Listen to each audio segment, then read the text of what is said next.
ensures that the court can review not just whether Russia as a contracting party has violated particular articles of the Convention, but also whether it has performed in good faith its treaty obligations, or instead misused or abused its rights or the Convention as a whole. Third, Russia has also created a dispute about interpretation because the parties strenuously disagree about the meaning of their respective legal rights and obligations under the Convention. Fourth, Ukraine and the 32 intervening states established that this dispute raises questions of application.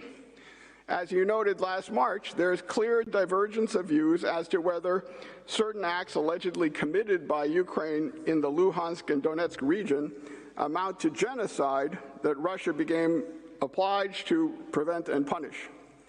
As the Gabchikovo-Nagimaros case stated, the principle of good faith obliges the parties to apply a treaty in a reasonable way and in such a manner that its purpose can be realized. By abusing the text and purpose of the treaty to make false allegations, conduct sham recognitions, and launch unlawful military invasions, Russia misapplied the Convention. In the words of Chorzo Factory, creating a situation contrary to Articles 1 and 4. This case thus falls within what the court in Bosnian genocide called the unusual feature of Article 9, a broader group of disputes relating to Russia's responsibility for fulfilling its obligations under the Convention. Everyone, including Russia, agrees that a state that levels allegations of genocide against another can ask the court to resolve that dispute as relating to state responsibility for genocide under the Convention.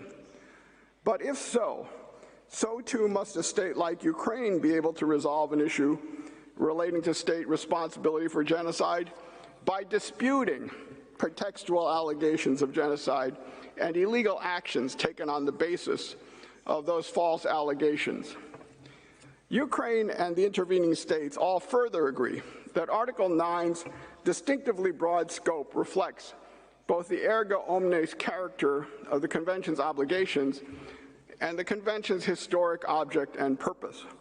This court famously pronounced more than 70 years ago that the Convention was adopted for a purely humanitarian and civilizing purpose. Granting this court broad Article 9 jurisdiction helps to achieve that object and purpose. States offend the Convention's object and purpose when they ignore a genocide that is clearly occurring.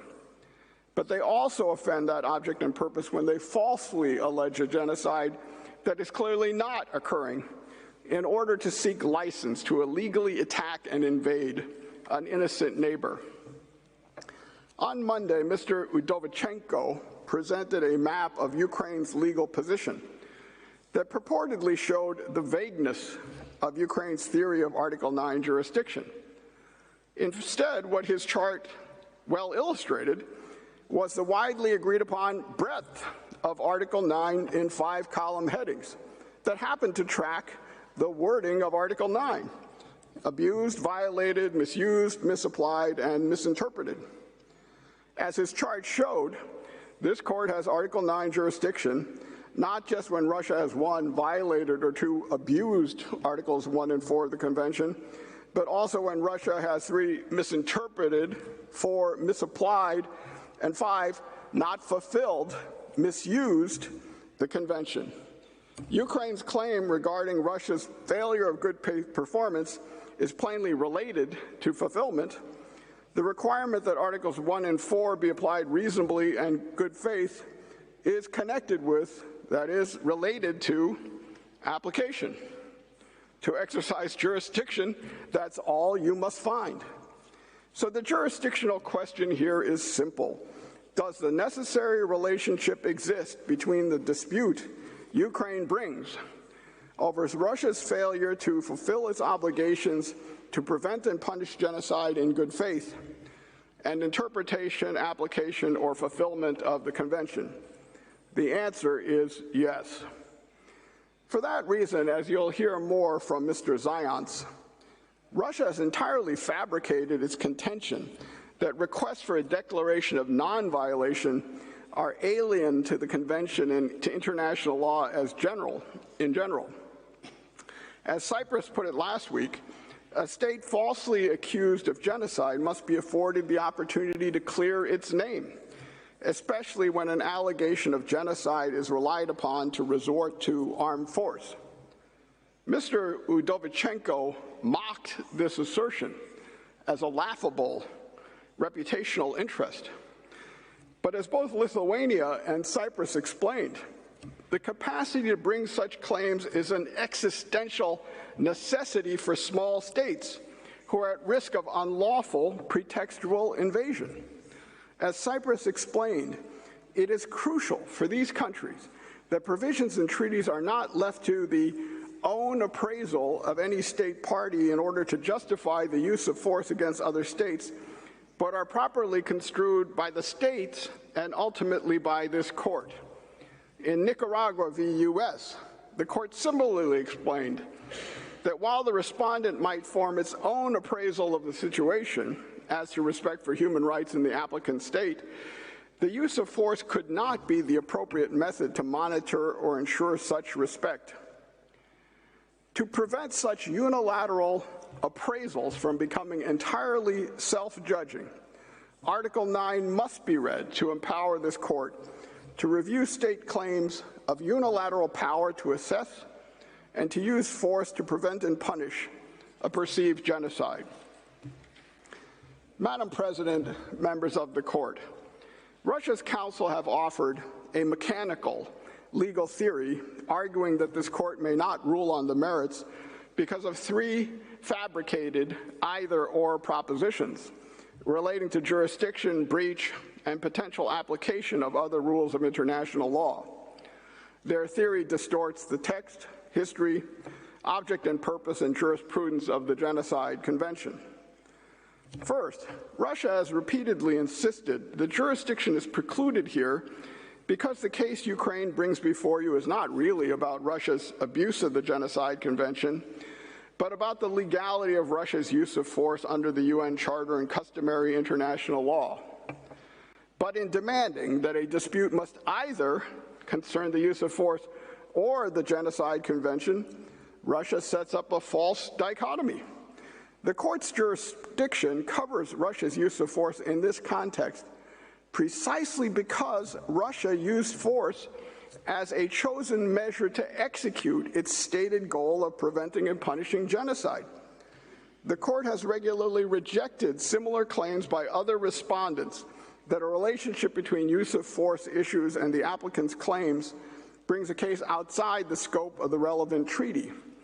In those cases, this court has appropriately rejected Russia's untenable position that the coexistence of use of force issues somehow renders a claim per se inadmissible. Instead, the court has carefully evaluated, as you should do again here, whether a dispute exists under the treaty at issue over which you have jurisdiction, regardless of any role that the respondent's use of force might play in the ultimate resolution of the case.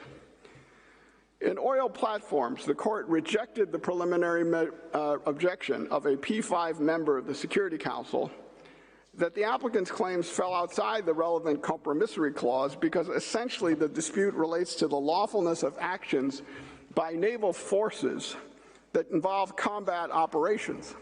The court held that a violation of the rights of one party under the treaty by means of the use of force is as unlawful as would be a violation by administrative decision or by any other means. Matters relating to the use of force are therefore not per se excluded from the reach of the treaty. Here as well, connection to use of force issues creates no per se exclusion from the reach of the Genocide Convention. By using force as its measure to prevent and punish genocide, it is Russia that has placed its own use of force within the scope of the Genocide Convention. If any examination of the legality of Russia's use of force were to occur, it should happen at the merits, as it did in oil platforms. More recently, in Georgia versus Russia, this court similarly resisted Russia's attempt to divest the court of jurisdiction because the applicant's claims challenge use of force. Last week, Russia's agent misleadingly claimed that, quote, back in 2011, the court had correctly decided that Georgia's claims rooted in the allegations of use of force did not pertain to racial discrimination. In fact, what the court squarely rejected was Russia's argument that Georgia's evidence of a dispute related to the use of force in Abkhazia and South Ossetia somehow divested the court of jurisdiction over a dispute related to the interpretation and application of the Race Discrimination Convention, the CERD. Instead, the court determined that, quote, while the Georgian claims were primarily about the allegedly unlawful use of force, Georgia had presented sufficient evidence of the existence of a dispute between the parties related to the interpretation or application of the human rights treaty at issue. Similarly, Ukraine's claims here center on Russia's allegations and actions based on another human rights treaty at issue, the Genocide Convention.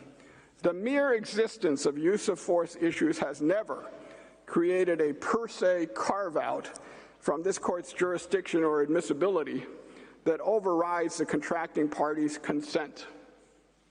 Second, Russia's counsel attempted to erect a similarly sharp divide between Russia's breaches of the convention and its duty to perform in good faith, which Russia characterized as only relevant to conduct outside the scope of the convention, whatever that means. Again, this entirely manufactured distinction in no way reflects reality.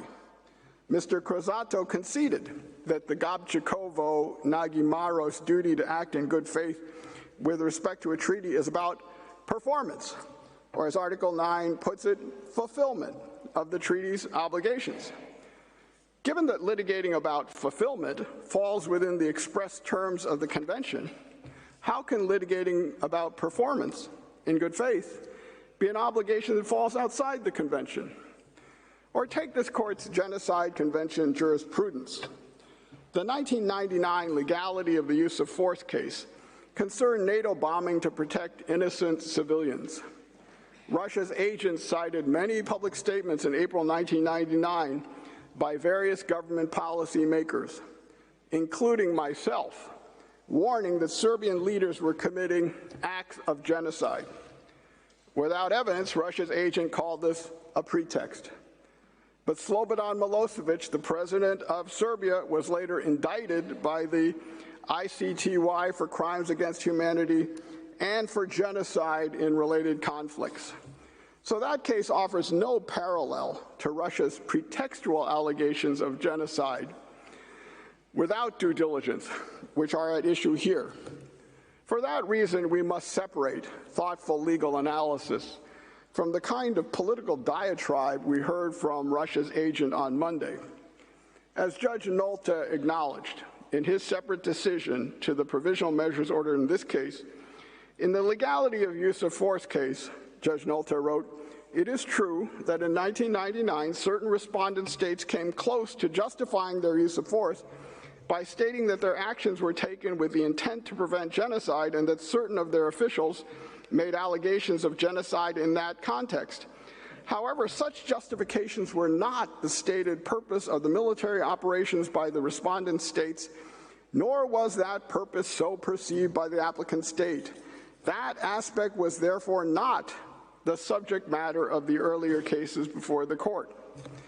As a legal matter, Judge Nolte observed, neither the applicant state nor the respondent states stated before the court that use of force by the respondent states had the purpose of preventing an alleged genocide. So, unlike Ukraine, Serbia did not allege that NATO allegations of genocide were pretextual, nor did it invite the court to consider whether it was responsible for genocide. In the present case, by contrast, Judge Nolte noted, Russia has, quote, made allegations that Ukraine is committing genocide and has affirmed that its special military operation serves the purpose of preventing genocide, thereby acting in a way that is capable of coming within the provisions of the Genocide Convention. The Bosnian genocide case also arose in an entirely different posture. This court took jurisdiction under Article 9 after Bosnia and Herzegovina charged Serbia and Montenegro with committing genocide under the Genocide Convention. Mr. Crozato selectively quoted parts of Bosnian genocide to support his either-or claim that a case against a responding state must be brought inside, not outside the convention. But just 2 paragraphs after the language he quoted, in language oddly omitted from his presentation, the Bosnian genocide judgment stated that in order to determine whether the respondent breached its obligation under the convention, the court will have recourse not only to the rules of general international law, not only to the convention itself, but also to the rules of general international law and treaty interpretation, and on responsibility of states for internationally wrongful acts. In short, this court has rejected precisely the mechanical inside-outside distinction that Russia's counsel advocates. Third and finally, there's nothing in this court's jurisprudence barring other sources of international law from being consulted to help determine whether Russia has acted unlawfully to prevent and punish genocide under the convention. In Croatian genocide, the court took jurisdiction under Article 9 and on the merits dismissed both the Croatian claim and Serbian counterclaim on the ground that neither side had provided sufficient evidence of the respondent's specific intent to commit genocide. Mr. Crozato emphasized the court's holding it would not consider a state's liability for war crimes falling short of genocide. But what he admitted was that the court immediately followed with this caveat: that does not prevent the court from considering in its reasoning whether a violation of international humanitarian law or international human rights law has occurred, to the extent that this is relevant for the court's determination of whether or not there has been breach of an obligation under the Genocide Convention. That is the situation here. As Latvia observed last week, the concerns, institutions, and teleology of the Genocide Convention and the rules on the use of force expressed in the UN Charter are closely intertwined. Thus, the Genocide Convention's preamble refers to the spirit and aims of the United Nations, whose charter includes maintaining peace and security, suppressing aggression, reaffirming faith and fundamental human rights, and promoting the peaceful settlement of disputes. As this case proceeds to the merits, the court may be called on, as it was in Croatian genocide, to apply other sources of international law to decide a dispute under the Genocide Convention. But insofar as the Convention and international humanitarian law may be applicable in the context of a particular armed conflict, the rules of international humanitarian law might be relevant in order to decide whether the acts alleged by the parties constitute genocide within the meaning of Article 2 of the Convention. As the United Kingdom noted in its intervention, the scope of other rules of international law that constrain state behavior, conduct permitted by Article 1, is not indefinite or extrinsic to the Convention. Rather, they are embedded within it, consistently with the object and purpose of the Convention. It is unthinkable that a state fulfilling its undertaking to prevent genocide in good faith could do so through aggression or other international crimes. Again, Russia's counsel mocked this final statement, but that only confirms what we have all witnessed on the battlefield these last 19 months. Use of such illegal tools is not unthinkable to Russia. But in due course, as the United Kingdom urged, this court might decide to look to governing jus ad bellum and jus in bello rules to decide whether such Russian use of force measures as aggression, crimes against humanity, or war crimes taken in the name of punishing genocide are ever compatible with the Genocide Convention. But such considerations are for the merits and pose no barrier to this court's jurisdiction to reach that stage. In sum, Russia's mechanical legal theory artificially flattens the issues before you into false dichotomies. This court may take jurisdiction over a dispute that fits under Article 9's various heads of jurisdiction, whether or not it involves use of force, and on the merits may consider other sources of international law to help help determine whether Russia's actions, including its use of force, violate its obligations under the Genocide Convention. Madam President, members of the Court, on the eve of the 75th anniversary of the historic Genocide Convention, it is time to reaffirm this Court's commitment to your crucial role in deciding the real issue before you.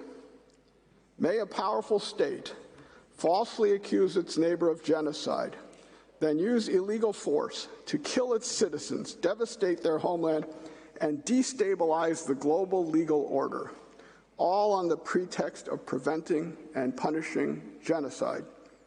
However bloodless and antiseptic Russia's legal theory may appear, Russia is deploying that theory daily and unilaterally to destroy lives and attack the global foundations of human rights law and the rule of international law for which the Genocide Convention stands.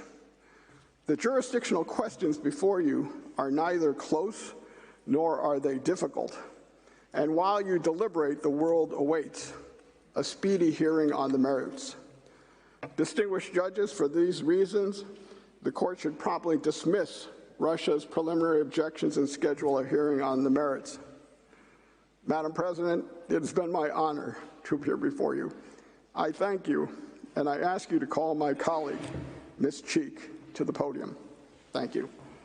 I thank Professor Coe, and I now give the floor to Ms. Marnie Cheek. You have the floor, madam.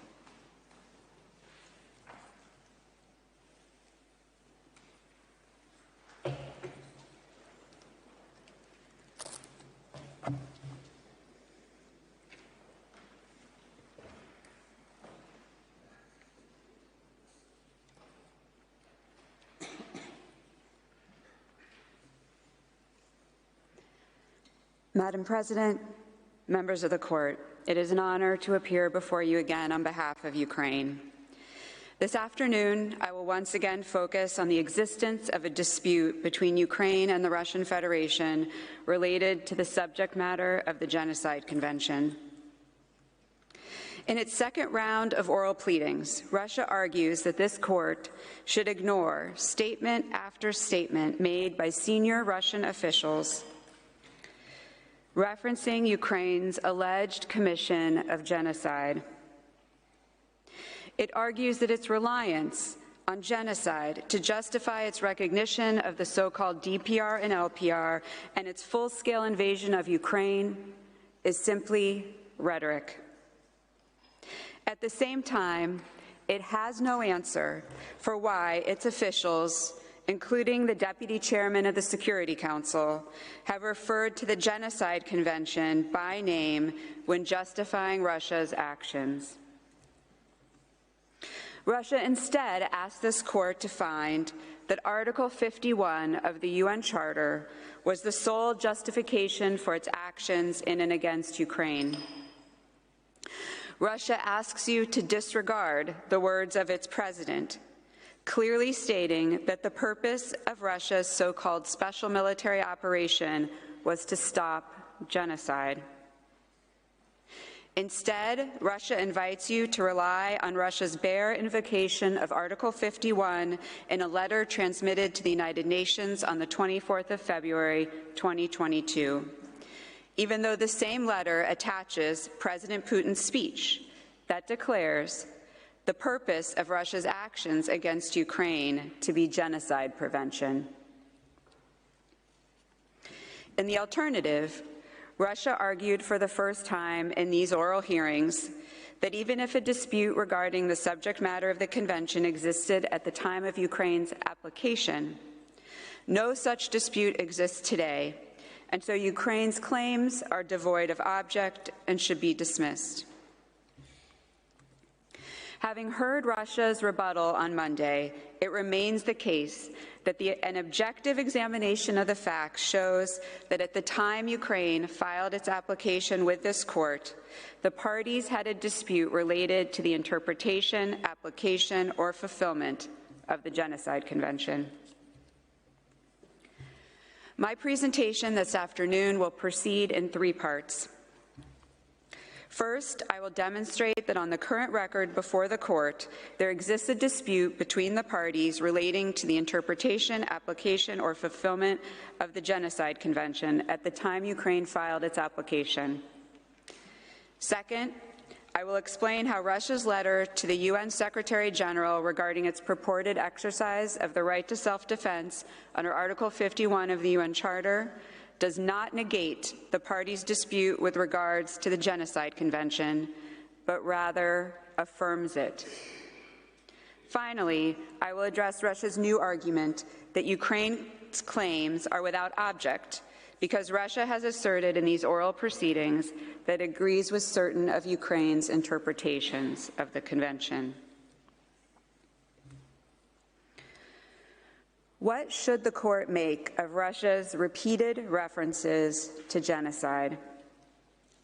In the words of Professor Azari, quote, regarding the statements of Russian politicians who use the term genocide, it must be recognized that the simple reference to this term is insufficient to establish the existence of a dispute under the Genocide Convention, end quote.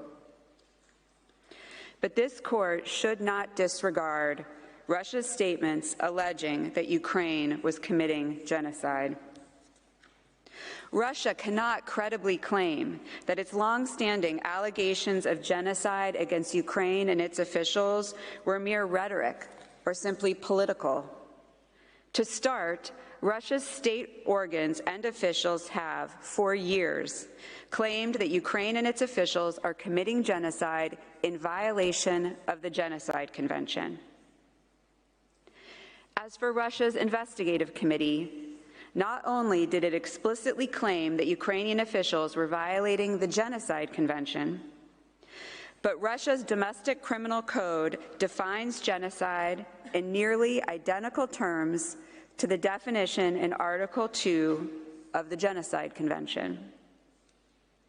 Therefore, when Russia's investigative committee uses the term genocide, it means genocide as that term is defined in the Genocide Convention. Russia has not shown otherwise. On Monday, Russia again tried to dismiss the numerous statements of the investigative committee by insisting that the investigative committee does not speak for Russia at the international level.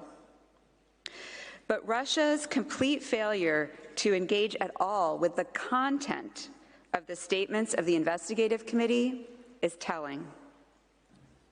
I need not repeat each of the investigative committee statements that I took you to last week, but I include one example here on the screen. As the court will recall, the investigative committee has consistently and explicitly alleged that high-ranking Ukrainian officials have acted in violation of the Genocide Convention. Russia cannot escape this fact, and it does not even try. More telling still, you heard nothing from Russia about the investigative committee's own efforts to publicize the results of its investigations, to use Russia's words, at the international level. These efforts were amplified by Russia's Ministry of Foreign Affairs, which published the investigative committee's English-language book documenting its investigations, including its allegations of genocide against Ukrainian officials. Russia calls it the White Book of Crimes. This book was published on the Foreign Ministry's website within its Foreign Policy section, as you can see in the snapshot of the Russian Foreign Ministry website on the screen. Further, on March 3rd, 2022, just 1 week after Russia's full-scale invasion of Ukraine, the spokesperson for Russia's foreign ministry highlighted its role in publicizing the investigative committee's reports and its conclusions. Regarding the investigative committee's work, she commented, quote, "Do you think we have hidden it in a secret library? Of course not. It's available on the foreign ministry website and social media. We sent it to all our partner countries and international organizations." The investigative committee's consistent allegations that Ukrainian officials were violating the Genocide Convention is plainly evidence of the existence of the parties' dispute. Russia has had every opportunity to tell this court that no, it does not believe, and it never believed, that Ukraine is committing genocide in Donbass in violation of the Genocide Convention, or to somehow explain why its officials repeatedly reference the Genocide Convention specifically, but it has not done so. Russia's arguments on the existence of a dispute suffer from a fatal flaw. Russia cannot escape the facts. Russia has repeatedly advanced allegations of genocide against Ukraine and has expressly claimed that Ukraine and its officials are violating the Genocide Convention. Russia has taken action against Ukraine on the explicit basis of preventing and punishing that alleged genocide. Russia also has made various attempts to discount evidence that Ukraine opposed both Russia's allegations of genocide and Russia's actions taken in and against Ukraine in reliance on those allegations. First, with regard to the statements by Ukrainian officials opposing the genocide allegations of Russia's investigative committee, Russia's only comment on Ukraine's statements, calling Russia's allegations groundless and a complete delusion, was to argue on Monday that because the investigative committee is not acting at the international level, Ukraine's opposition to its accusations of genocide cannot be credited. But I have already disposed of this issue. The investigative committee has leveled inherently international allegations against high-ranking officials of another sovereign state. Russia's foreign ministry promoted those allegations. There is no reason the court cannot consider both the investigative committee's statements and Ukraine's opposition to them as evidence of the parties' dispute. Russia also had little to say about Ukraine's Foreign Minister Kuleba's statement before the UN General Assembly on the 23rd of February, 2 days after Russia had recognized the so-called DPR and LPR in reliance on its false allegations of genocide. Minister Kuleba called Russia's accusations absurd. Professor Azari noted that Minister Kuleba did not mention genocide or the Genocide Convention. But as I noted previously, in context, it is quite reasonable to view Minister Kuleba's remarks as a comment on Russia's view that it had recognized DPR and LPR in order to bring a genocide to Donbass to an end. Second, with regard to conduct, I urge the court to consider the substance of Ukraine's opposition, since it involved denouncing Russia in the United Nations and fighting Russia's full-scale invasion launched in the name of preventing and punishing genocide. On Monday, Professor Azari invoked this court's decision in Georgia versus Russia at paragraph 108. He invoked that paragraph in response to Ukraine's conduct agreement, and specifically with regard to Ukraine's actions in its own self-defense. But that paragraph is silent on the relevance of conduct when assessing whether the parties hold opposing views such that a dispute exists regarding the subject matter of the treaty. That paragraph examined a Georgian decree focused on the use of force, rather than the subject matter of that dispute, which was the CERD. It is irrelevant here. As I set out last week, this court has previously confirmed that the conduct of the parties may be relevant to its assessment of whether or not a dispute exists, particularly in cases where, for various reasons, there have been no diplomatic exchanges between the parties. That consideration is quite relevant in this case. There is further evidence of the parties' opposed viewpoints. Russia criticizes the statement of the Ministry of Foreign Affairs published on the 26th of February, 2022. On Monday, Russia's counsel went as far as to accuse Ukraine's foreign ministry of, quote, fabricating evidence. Ukraine objects to that in the strongest terms. As stated previously, the 26 February statement confirmed that a dispute between the parties had already crystallized. In any case, Russia's principal point seems to be that even if it was aware of the statement, it did not have time to react to it. In the context of this case and the urgency of the situation when this case was filed, not to mention the language of the compromissory clause of the Genocide Convention, which requires no consultation prior to seizing the court, Russia's argument does nothing to detract from the conclusion that Ukraine and the Russian Federation held opposing views on the subject matter of the Genocide Convention at the time Ukraine filed its application with this court.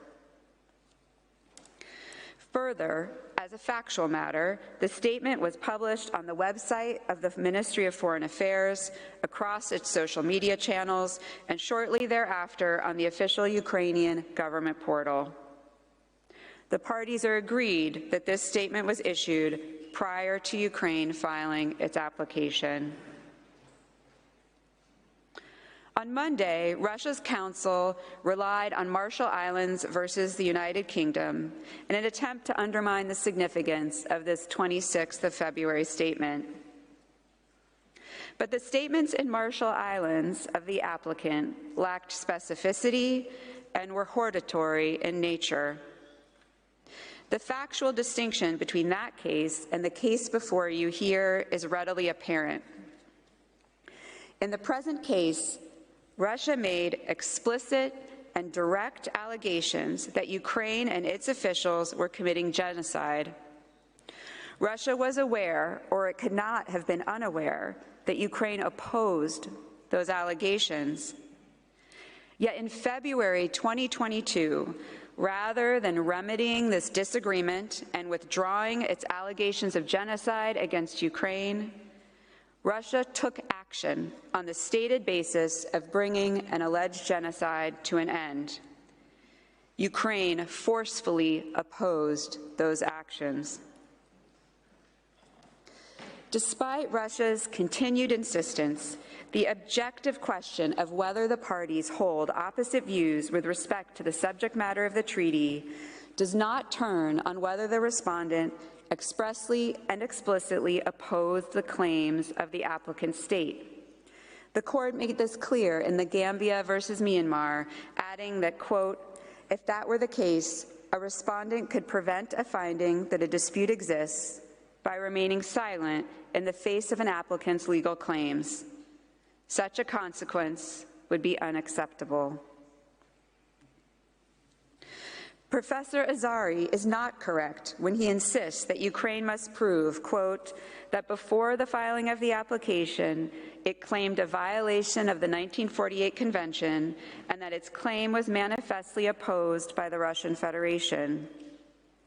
The court could not have been clearer in Nicaragua versus Colombia, quote, it does not matter which one of them advances a claim and which one opposes it.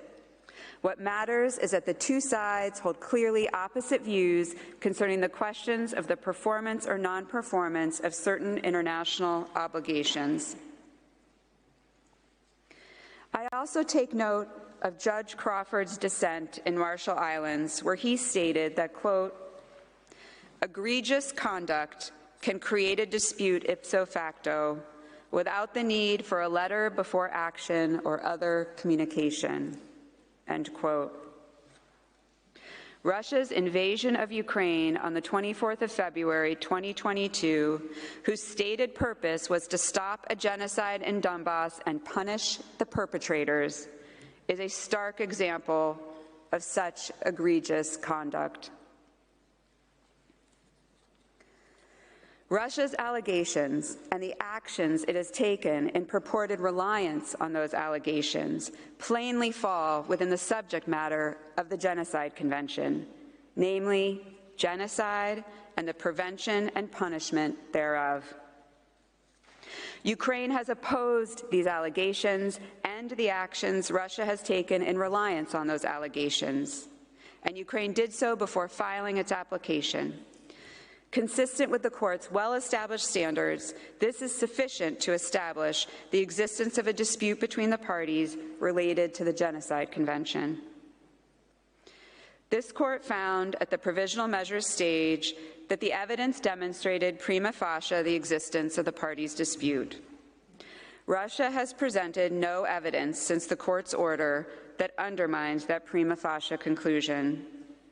On the other hand, Ukraine has supplemented the record with additional evidence that confirms that by the time of Ukraine's application, there was a dispute between the parties related to the Genocide Convention. Russia thus turns to Article 51 of the UN Charter. According to Russia's counsel, Professor Yi, quote, "The rights and obligations of the parties surrounding the special military operation or Russia's recognition of the DPR and LPR arise under the right of self-defense under Article 51 of the UN Charter and relevant customary international law over which the Court has no jurisdiction," end quote. But it is this Court's role, not Russia's, to objectively characterize the specific dispute brought to it by Ukraine.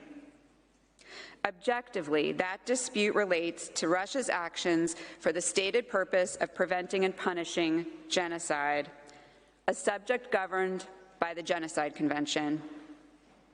One piece of evidence of that dispute, as Russia notes, is its one-paragraph letter from Russia to the Secretary General of the United Nations, which refers to Article 51 of the UN Charter and attaches President Putin's speech of the 24th of February, 2022. That cover note is devoid of reasoning. But the speech of Russia's president, transmitted to the United Nations as an annex, expressly declares that the purpose of the so-called special military operation is to, quote, "stop a genocide." That is the key jurisdictional fact. Russia cannot avoid it by hiding behind references to Article 51.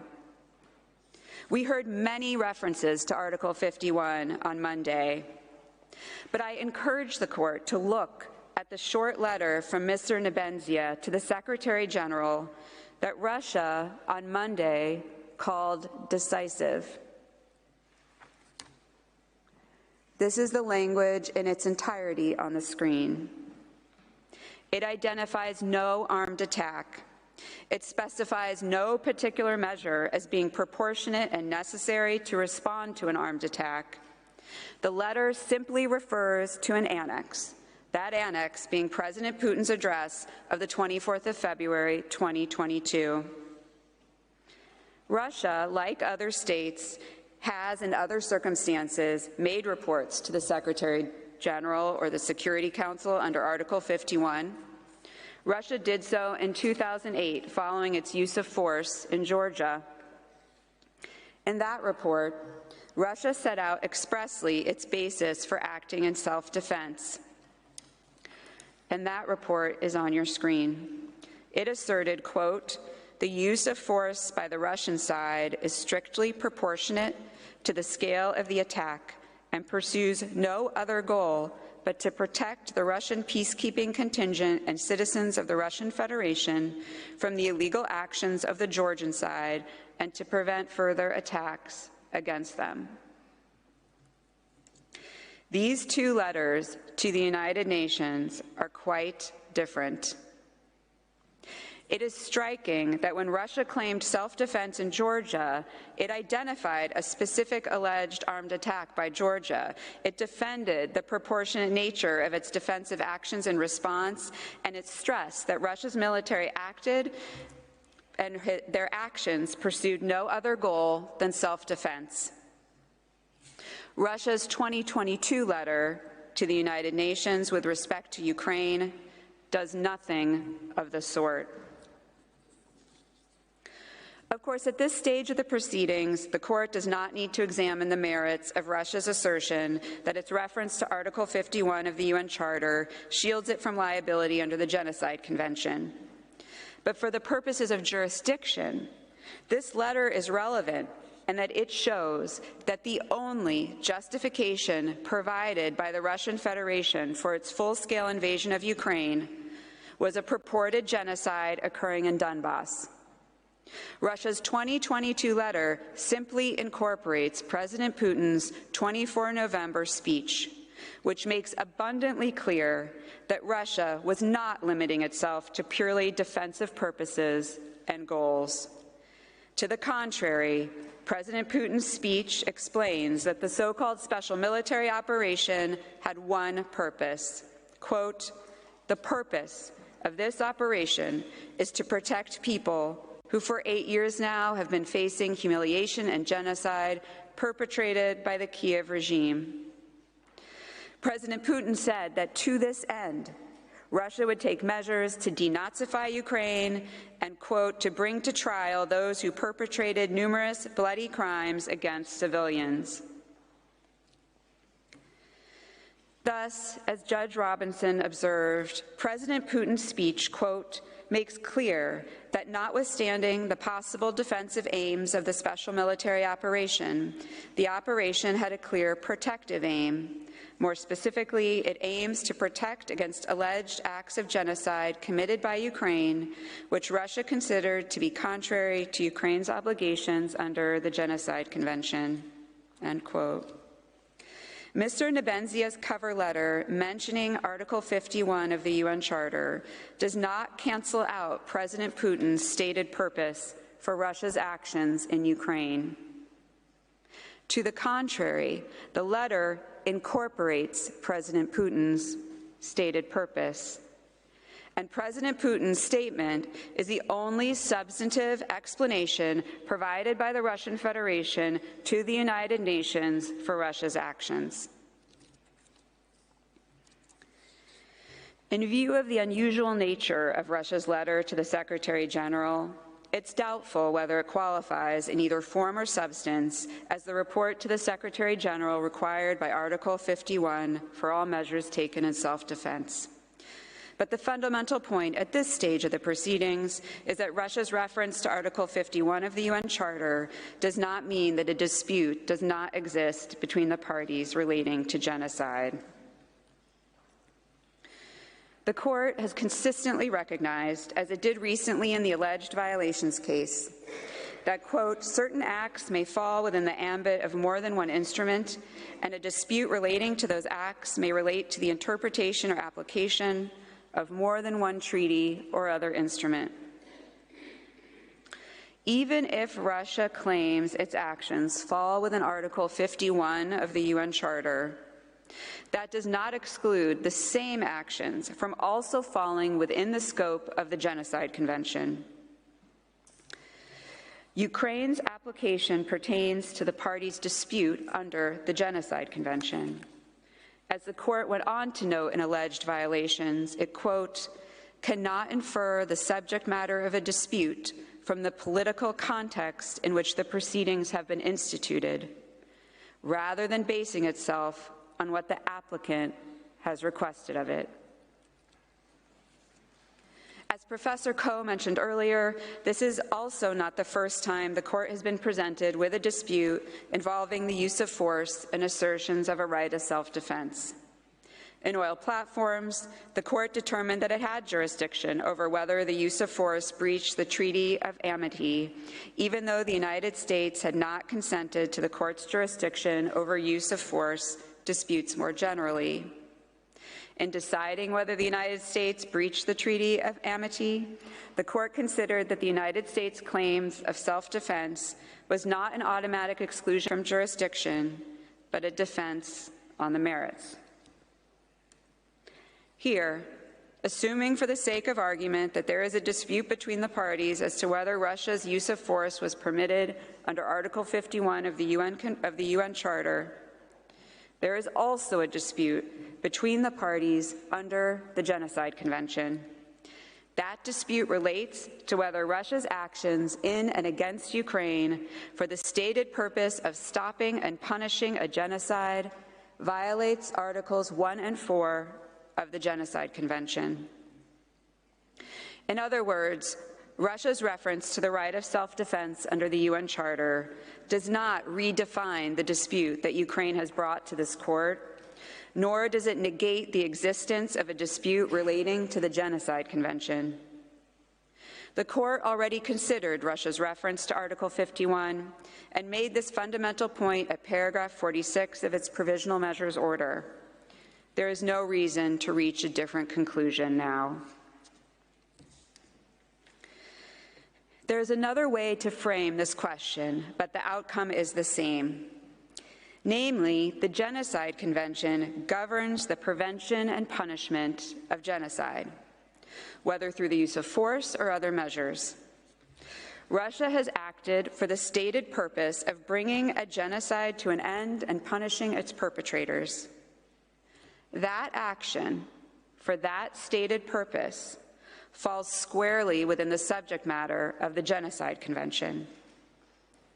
Ukraine contends that under the Convention, Russia has committed to certain undertakings pertaining to the prevention and punishment of genocide.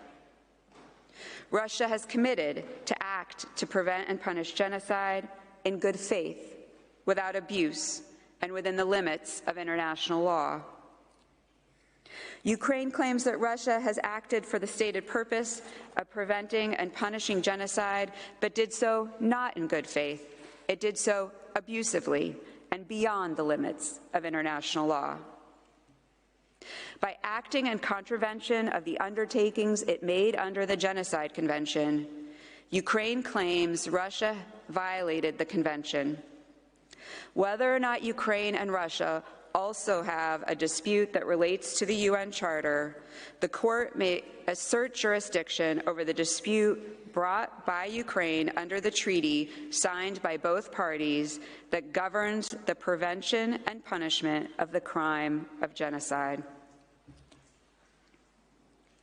Finally, I note that Russia's discussion of self-defense is not relevant to Ukraine's claim that Russia violated the Genocide Convention in connection with its recognition of the so-called DPR and LPR.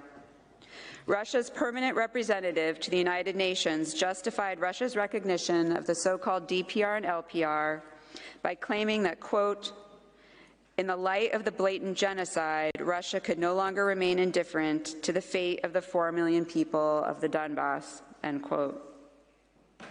In this court, Russia has suggested that its recognition of the so-called DPR and LPR related to customary international law principles of self-determination, but that justification was not clearly presented at the time.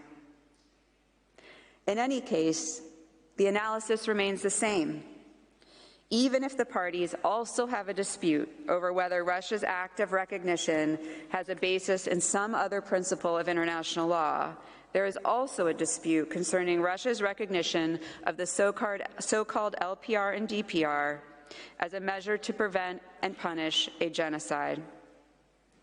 That dispute relates to the interpretation, application, or fulfillment of the Genocide Convention. As such, it is within this court's jurisdiction, whatever else Russia may wish to say about it on the merits. The last topic I will address this afternoon is Russia's new argument against jurisdiction, pled for the first time in these oral pleadings. Russia asserts that regardless of whether there was a dispute at the time Ukraine filed its application, there is no live dispute now. Professor Yi relies on the court's recent judgment in Chile versus Bolivia on this point, where the court stated with regards to the parties' dispute relating to the waters of the Salala, quote, if the court finds that the parties have come to agree in substance regarding a claim or a counterclaim, it will take note of that agreement in its judgment and conclude that such a claim or counterclaim has become without object. In such a case, there is no call for a declaratory judgment. Neither Chile versus Bolivia nor any of the other cases Professor Yi cited applies to the situation before this court. Russia identified two purported points of agreement between itself and Ukraine. First, Russia says that it agrees that, quote, it has an obligation to perform its obligations under the convention in good faith. Second, Russia says that it agrees that, quote, the Genocide Convention does not authorize, confer a right, or impose an obligation to use force to prevent or punish genocide, end quote. But the alleged agreement between the parties on these 2 points of law does not come close to establishing that the parties have come to agree on the substance regarding a claim. First, Russia's purported agreement that it must perform its obligations in good faith does not resolve any claim. Ukraine alleges that Russia has not performed its obligations under Articles 1 and 4 of the Genocide Convention in good faith. Nowhere has Russia agreed with that claim. Put differently, even if Ukraine and Russia agree on the interpretation of this aspect of the Convention, they do not agree on its application and fulfillment. That dispute still exists. Second, Russia's statement that the Genocide Convention does not authorize, confer a right, or impose an obligation to use force to prevent or punish genocide is not the only question before this court, and it has not been put to this court in the abstract. Ukraine claims that Russia has abused Articles 1 and 4 of the Convention by taking unilateral action in and against Ukraine based on false allegations of genocide. In that regard, Ukraine asked this court to find that Russia's, quote, use of force in and against Ukraine beginning on the 24th of February 2022 violates Articles 1 and 4 of the Convention, among Ukraine's other submissions. Nowhere has Russia agreed that it used force in violation of the Genocide Convention. There is no agreement on the application, fulfillment, or even the interpretation of the Convention on that point. Ukraine's claims have not become without object. Nuclear tests is of no assistance to Russia either. There, the court relied on a legally binding undertaking by France's president. That undertaking committed France to the precise and complete relief that Australia and New Zealand sought before this court. Nothing of the sort has happened here. To quote Professor Yi, quote, the key rule is that at the time of adjudication, there must be a live dispute between the parties for the court to proceed, end quote. Ukraine agrees, and this is a live dispute indeed. Russia has not agreed to a single one of Ukraine's submissions. Simply put, a dispute exists between the parties related to the subject matter of the Convention. Madam President, members of the Court, let me offer a few concluding remarks. Russia's argument that the object of the dispute has disappeared is a variation on Russia's theme. It believes that it can say one thing in the Great Hall of Justice and quite another thing outside of this courtroom. While Russia has argued here that there is no real dispute between the parties and that it took action in and against Ukraine for solely defensive purposes, its leadership has told the international community another story. Outside of this courtroom, senior Russian officials and President Putin himself have fastidiously stuck to Russia's genocide rationale, first articulated by President Putin in February 2022. The sole purpose President Putin identified for Russia's so-called special military operation was to prevent and punish a purported genocide in Donbass. To this end, he said, Russia announced the objectives of denazifying Ukraine and bringing to trial those who perpetrated numerous bloody crimes. At a briefing of the UN Security Council, Russia's representative announced that the goal was to stop genocide. Russia says in this great hall that its leadership did not invoke the Genocide Convention by name. It says that genocide is just used by Russia, indeed by all countries, as political rhetoric. But Russia's statements and actions outside of this courtroom tell another story. Russia did not just use the word genocide, it acted on those words. It engaged in a full-scale invasion on the pretext of stopping a genocide. Outside of this courtroom, Russian officials did invoke the Genocide Convention by name. The convention was relied upon by Russia's investigative committee. It was referenced by Foreign Minister Lavrov in 2020.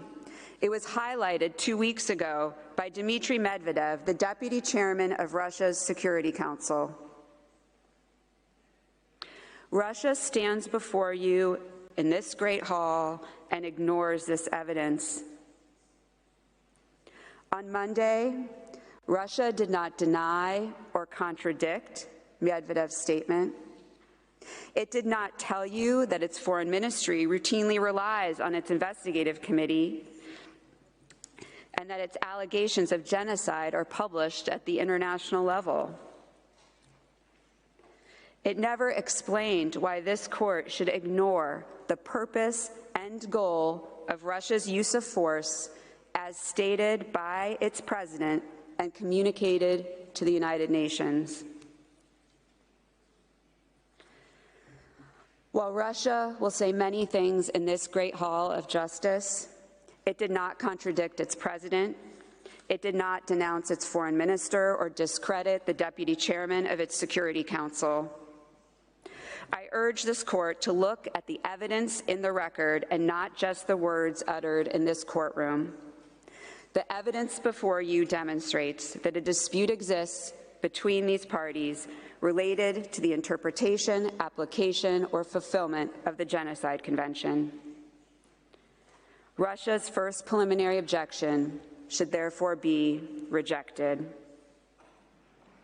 Thank you, Madam President, members of the court. I now ask that you call upon Professor Jean-Marc Touvenin. I thank Ms. Cheek, and I now invite Professor Jean-Marc Touvenin to address the court. You have the floor, Professor.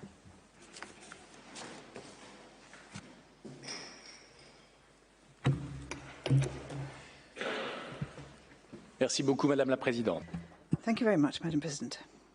Madam President, distinguished members of the court, I come before you one last time to address the issue of your jurisdiction ratione materia, as you may consider it at this stage of the proceedings. On Monday, Russia showered you with approximations. It tried to turn Ukraine's claims into something they are not, and indeed admitted quite openly to distorting the terms of those claims.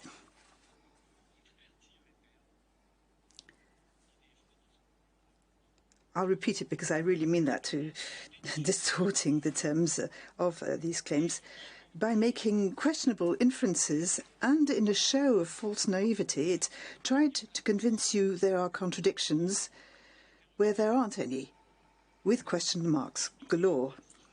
Rather than helping the court to do its duty, our friends opposite strived to make that duty more complicated.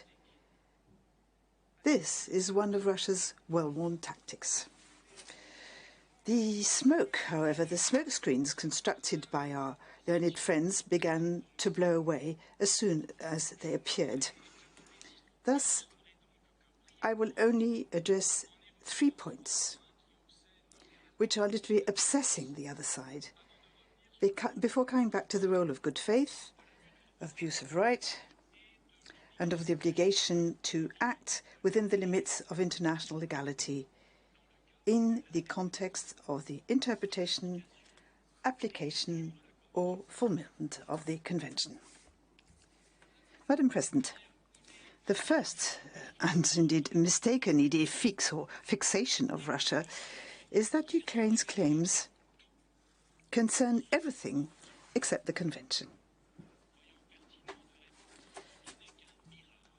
Mr. Crozato, who thought it was relevant to respond to what is only an illusion, claimed that the compromissory clause cannot establish your jurisdiction, and I quote him, beyond disputes regarding alleged breaches of the Convention itself, as Ukraine seems to suggest. Fin de citation. End of quotation. Clearly, Ukraine has suggested nothing of the sort. The dispute it has brought before you concerns exclusively breaches of the Convention and the obligations that arise therefrom. Although he claimed not to, my friend opposite had no other choice to breathe life into his idée fixe than to rewrite Ukraine's claims, something he may not do. But to convince you that it's his rewritten claims that should prevail, he put up on the screen the list of reparations sought by Ukraine in its memorial. But of course, the only question that can determine your jurisdiction under the Convention concerns the breaches of international law, which Ukraine is asking the court to establish, not the reparations for harm arising from those breaches. Yet, all the alleged breaches, those alleged by Ukraine in the conclusions of its memorial, fall within the scope of the Convention. As you can see, submissions B, C, and D concern specifically and exclusively breaches of the Convention on the Genocide Convention. Ukraine requests that the court B. A judge and declare that there is no credible evidence that Ukraine is responsible for committing genocide in violation of the Genocide Convention in the Donetsk and Luhansk oblasts of Ukraine. C. To adjudge and declare that the Russian Federation's use of force in and against Ukraine beginning on the 24th of February 2022 violates Articles 1 and 4 of the Genocide Convention. And D, to adjudge and declare that the Russian Federation's recognition of the independence of the so-called Donetsk People's Republic and Luhansk People's Republic on the 21st of February 2022 violates Articles 1 and 4 of the Genocide Convention. End of quotation. There goes Mr. Cruzato's first layer of smokescreen. Contrary to what he tried to hammer home in various manners and ways, Ukraine is only requesting that the court establish that the convention has been breached, nothing else. In fact, I believe that were we to have a third round of oral arguments, this fact might lead to an agreement. My friend opposite did state, indeed, that, and I quote, Ukraine's suggestion is that Article 9 somehow grants jurisdiction more generally to rule on breaches of obligations not set forth in the obligation itself. The argument must be rejected. Fin de citation. End of quotation. I have just allayed his fear. That is not what Ukraine is suggesting. The dispute it has brought before the court can therefore be entertained on the merits. Madam President, I take this opportunity to say that, quite obviously, a breach of the Convention may involve a breach of other rules of international law. This is indeed what the court stated in the Croatia versus Serbia case, which Russia misquoted, which is what it often does. In that case, the court stated that the jurisdiction conferred upon it by Article 9, and I quote, does not prevent the court from considering in its reasoning whether a violation of international humanitarian law or international human rights law has occurred, to the extent that this is relevant for the court's determination of whether or not there has been a breach of an obligation under the Genocide Convention. End of quotation. In other words, it is not because the means used to breach the Convention is itself a breach of another rule of international law that that breach of the Convention ceases to exist. This obvious fact wrecks Russia's reasoning, which, upon close scrutiny, really only claims one thing, which is, were a state to order its troops into the territory of another state, to quash its resistance and massacre a whole ethnic group in that territory, the Convention would not apply because, according to the theory hammered home by Mr. Crossato, and I quote, does not regulate matters related to the use of force and the recognition of states. Fin de citation. End of quotation. It's simply untenable. Madam President, I was criticised, or Ukraine was criticised, for not mentioning the Court's jurisprudence on Article 9 of the Convention, as if on this side of the aisle we were unwilling to do so. On this side of the aisle.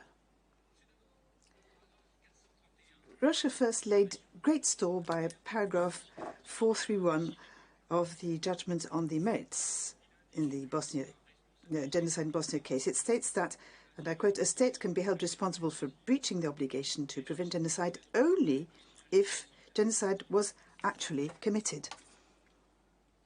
According to Russia, since Ukraine claims that no genocide was committed, there can be no breach of the Convention, and thus the matter is settled.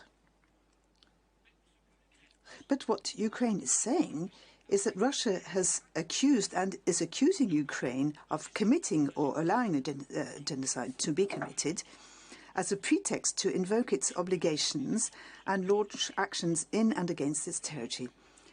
So the case is not settled at all. Russia has not withdrawn its genocide allegations, has not recognized it's invoked them only as a pretext to justify acts which are entirely at odds with what the Convention requires, and did not repair the harm caused by its unlawful contact. Quite to the contrary, day after day, Russia continues to undertake actions in Ukraine to prevent this purported genocide and punish the perpetrators thereof.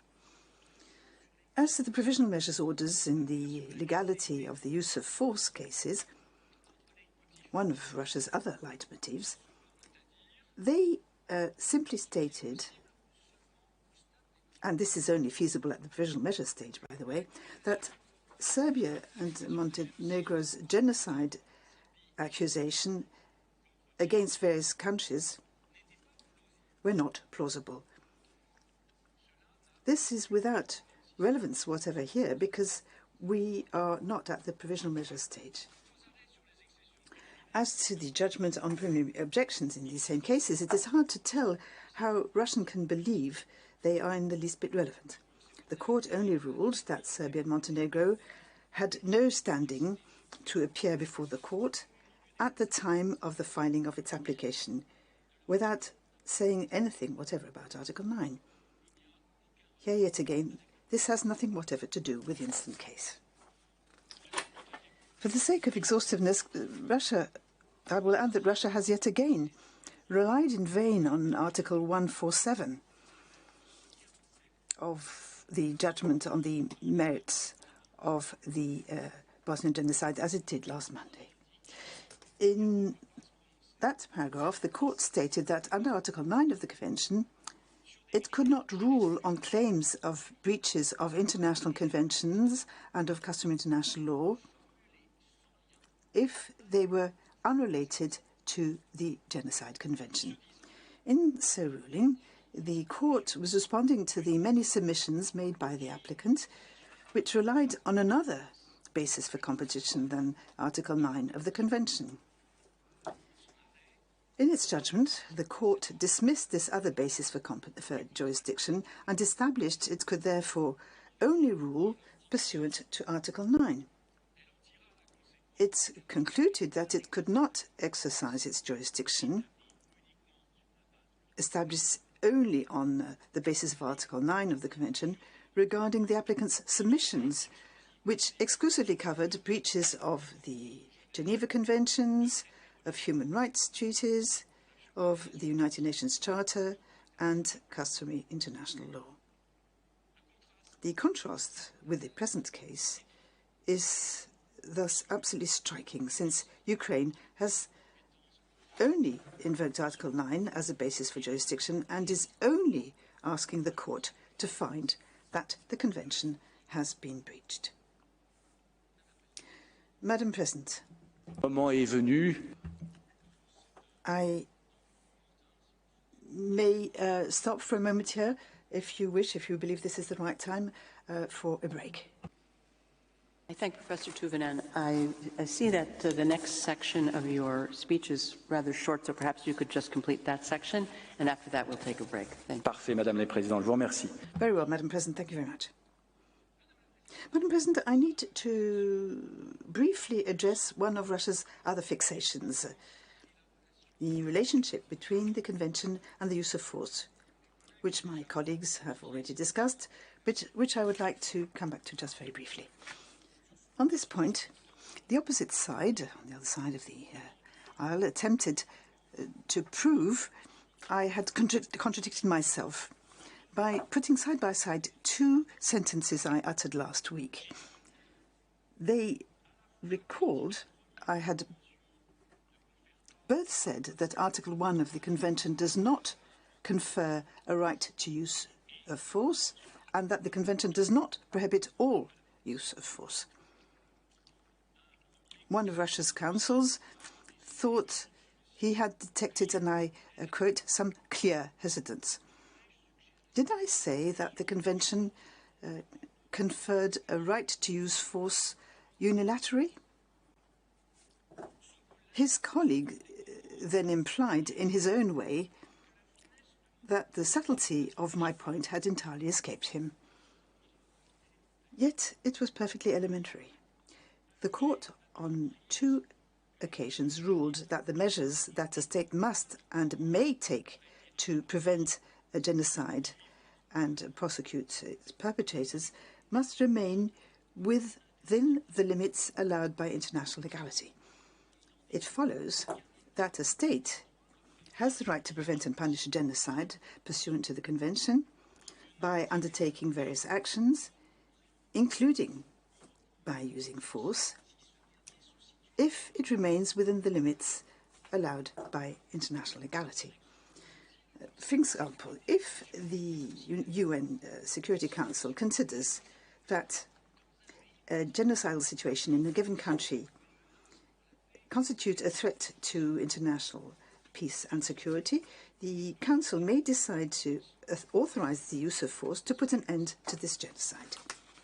You will all remember that in the case of Rwanda, the Security Council was not exactly efficient, but it did adopt Resolution 929, brackets 1994, permitting the use of force in Rwanda to prevent mass killings, which, as we know, were qualified as genocide. And the state parties to the Convention on genocide were clearly permitted to act to put an end to the genocide in Rwanda, including, if need be, by using force within the limits set by the Security Council. Certain states did so more or less successfully, it must be said. Similarly, the use of force with the stated claim to prevent and punish a genocide can remain within the limits of international legality if the said use of military force is a self-defense measure. That is assuming, of course, that the conditions for the right to self-defense are duly satisfied and that the measures taken are indeed lawful acts of self-defense. As to Russia's claim that Russia acted according to its right to self-defense when it launched actions to prevent purported genocide in Ukraine. The court will hear what Russia has to say about this, but only at the merit stage. At that point, Russia will be free to explain, if it so wishes, that its actions to prevent and punish the purported genocide are also measures of self-defense, and that accordingly it has performed its obligation to apply and fulfill the Convention in good faith by using all reasonable means at its disposal, and by respecting the limits permitted by international legality. The court will judge. In short, the Genocide Convention does not prohibit all use of force for its fulfillment. That is what I stated last week. It is nevertheless true that the Convention, as such, does not grant a right to the use of force. It obliges states to act to put an end to genocide and allows them a margin of discretion as to the choice of means they enlist to this end. But it does not, of itself, grant the right to use force. I shall later address the issue of discretionary power and abuse of right, other elementary notions which our friends opposite have some difficulty comprehending. But that, if you wish, will be after the break, Madam President. Thank you, Professor Tuvenen. Indeed, this is an appropriate time for the court to adjourn for a coffee break of 10 minutes. The sitting is adjourned.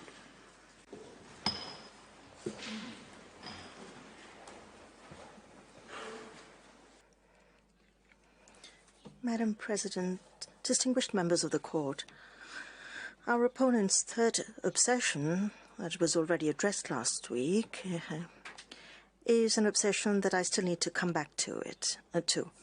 It is the fact that, in fact, Ukraine would like to include an indefinite number of obligations in the Convention coming from different sources of international law and that are not in the Convention, and that unduly extend the scope of Article 9 and the court's jurisdiction, res materia. Russia fears that Article 9 will become a black hole that will suck in all sorts of disputes that have nothing to do with the interpretation, application, or fulfillment of the Convention. It fears, in short, that Article 9 will morph into a universal compromissory clause.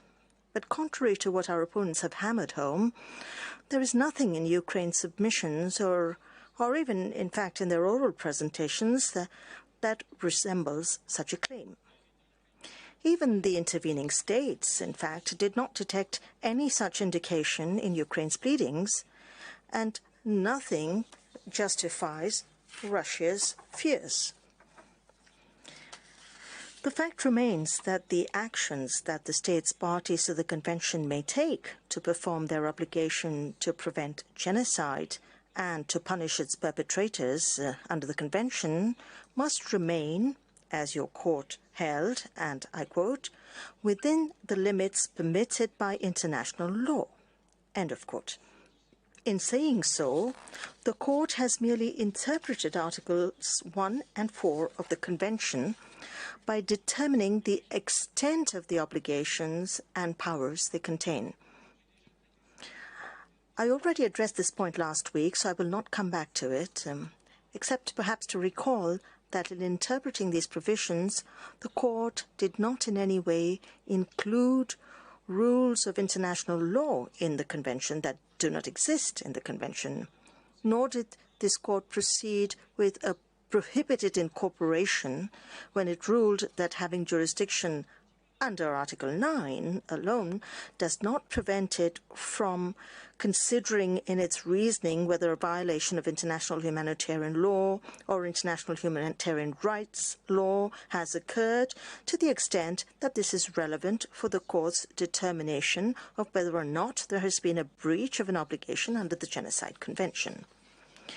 And there was nothing either that resembled an unbridled incorporation of external rules into the treaty, when, pursuant to Article 31, paragraph 3c of the Vienna Convention on the Law of Treaties, the court interpreted this treaty in the light of, and I quote, any relevant rules of international law applicable in the relations between the parties. End of quote. Madam President, now that the points that Russia has fixated on are behind us, let me turn to the role of interpretation, application, and fulfillment of the Convention in good faith. Here again, Mr. Crossato was forced to distort Ukraine's arguments so as to refute them, while acknowledging that, and I quote, So, expressly. Ukraine does not say so expressly. According to him, Ukraine's ulterior motive is to demonstrate that if a state does not perform the convention in good faith, the court's jurisdiction under this convention may extend to allegations of violations of rules external to the treaty, which could have some connection with the improper performance of the treaty. And my opponent replied to this ulterior motive that the good faith principle is not an autonomous source of obligations and therefore cannot create obligations for the parties to the convention if these obligations are not already included in the convention. This is not what Ukraine argues. Ukraine contends that the court has jurisdiction by virtue of Article 9 to settle a dispute on the interpretation, application, or fulfillment of the convention, which allegedly is not done in good faith, that is, which is allegedly contrary to its object and purpose, or, and if these two aspects are combined, it is even more blatant, or which is purportedly radically contrary to the purposes for which the convention was adopted. Such conduct would manifestly be a breach of the convention, and needless to say, in order to determine whether Russia has breached its obligation to interpret, apply, and fulfill the treaty in good faith, in its reasoning, the court, if it deems necessary, can refer to other violations without transforming its role, which is limited by Article 9. Madam President, distinguished members of the Court, Ukraine is perfectly aware that the Court has already ruled that the good faith principle in itself is not a source of obligation when none would otherwise exist. But when a treaty is binding on parties, it is the Court's dictum in Gapshikovo-Nagy-Marosh that sheds light on the role of good faith in treaty relations, and I quote, "Every treaty in force is binding upon the parties to it and must be performed by them in good faith." This latter element, in the Court's view, implies that in this case it is the purpose of the treaty and the intentions of the parties in concluding it which should prevail over its literal application. The principle of good faith obliges the parties to apply it in a reasonable way and in such a manner that its purpose can be realized. End of quote.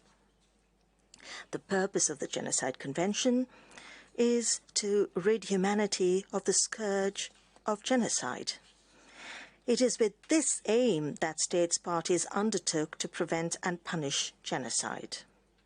It is this purpose in compliance with this state party's intention which governs and which should govern the interpretation, application and fulfillment of Articles 1 and 4 of the Convention. Ukraine argues that there can be no conduct more contrary to these requirements than the one adopted by Russia and denounced by Ukraine in the present case. Ukraine also contends at this stage of the proceedings that the Court clearly has jurisdiction, ratione materii, to adjudge this case on the merits. Distinguished members of the Court, let's move to the abuse of rights. It is clear that our opponent's key argument in seeking to exclude this claim from your jurisdiction, ratione materii, consists in saying that Russia has acted and continues to act in and against Ukraine to prevent and punish an imaginary genocide, without the Convention giving it the right to do so, even if it has relied on it to justify its actions. Russia, therefore, could not have abused a right not conferred on it by the Convention, it says. However, it is obvious that Russia has a rather restricted understanding of abuse of rights. Firstly, it is permitted to address the notion of abuse of rights as a sort of lesion on the principle of good faith, that is to say, a violation of this principle, as Karl Stupp pointed out in his special lecture given at the Hague Academy of International Law, or, and that amounts to the same thing, that it is a corollary of the principle of good faith, as the dictionary of the late Jean Salmon states. And from this viewpoint, the invocation of abuse of rights is another way of addressing the obligation to interpret, apply, or fulfill the Convention in good faith that I have just mentioned. But abuse of rights can also be addressed independently by considering that it is characterized, and here I quote Jean-Paul Jacquet's lecture, when a state uses some of its powers for a purpose other than that provided for by international law. And in the same vein, George Abisab, during his general course at the Academy, stated, with respect to countermeasures, that, and I quote, the misuse of the institution or its use as a pretext for unavowed purposes falls under the prohibition of abuse of rights. End of quote. In the present case, Russia's conduct, as denounced by Ukraine, is the most perfect example of abuse of rights to prevent and punish genocide. Russia is using some of the powers provided for by the Convention for purposes that are totally unrelated to it, or that are in fact radically contrary to the purposes provided for by the Convention. Russia has subverted the Convention by using it for not just unavowed purposes, but also for purposes that are terribly damaging, not only for Ukraine, but also for the international community, which is clearly an abuse of rights. In addition, even if we were to follow my opponent's restricted logic, the fact remains that the Convention expressly confers the right to take certain actions should genocide occur. Article 8 enshrines the right to seize the competent organs of the United Nations Organization. It is clearly stated in Article 8 that any contracting party may call upon the competent organs. It is not a duty, it is a right. It is a permission, as I said last week. It is a right whose scope is not specified either in Article 1 or in Article 4, but specifically in Article 8. Similarly, Article 9 confers a right on any state, whether directly injured or not, to take action to put an end to genocide by engaging the responsibility of a state and, if need be, which is something different, by seizing the court if there is a dispute in this regard. The Convention, and particularly Articles 1 and 4, also allow states, that is to say, recognize their rights, to take other actions that it does not explicitly define, recognizing that they have discretionary but not unlimited power to decide.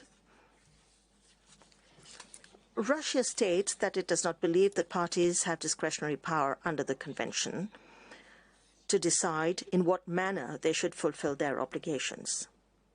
However, the Court considered that while it is clear that, and I quote, Article 1 does not specify the kinds of measures that a contracting party may take to fulfill this obligation. However, the contracting parties must implement this obligation in good faith, taking into account other parts of the Convention, in particular Articles 8 and 9, as well as its preamble.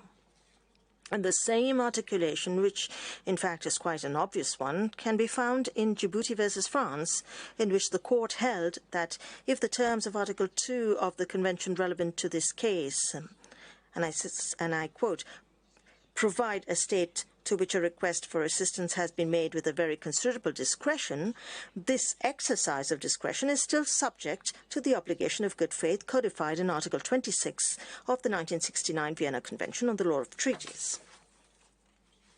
In other words, no discretionary power is unlimited. No discretionary power recognized by a convention is unlimited.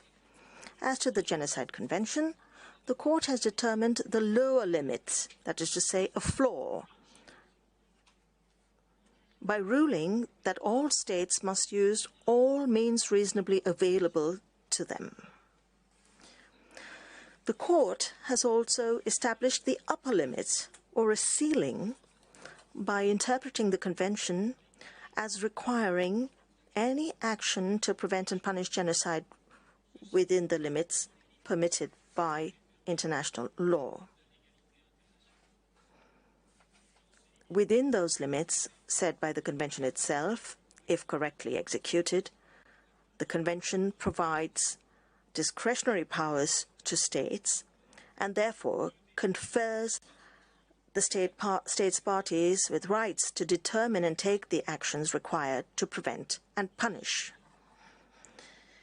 This amounts to saying, as the court held, that, and I quote, a contracting party may resort to other means of fulfilling its obligation to prevent and punish genocide that it believes to have been committed by another contracting party, such as bilateral engagement or exchanges within a regional organization. However, the court emphasizes that in discharging its duty to prevent genocide, every state may only act within the limits permitted by international law. End of quote.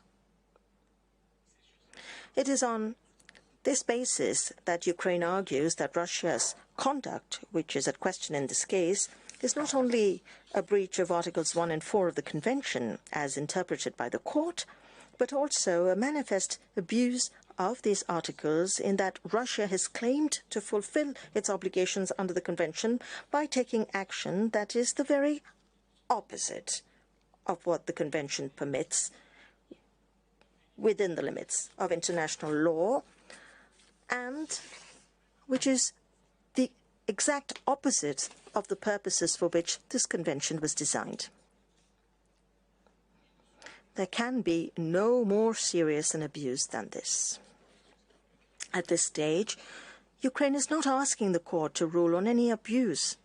It simply contends that its allegation in this regard, like the others, falls within the court's jurisdiction ratione materiae. This concludes my presentation today, Madam President, distinguished members of the court. I am aware that I always give the interpreters a very hard time, and I would like to commend them for their consistently talented performance. I thank you for your kind attention and request you to give the floor to Mr. Zients. Thank you. Tuvunen, and I now invite Mr. David Zients to address the court. You have the floor, sir.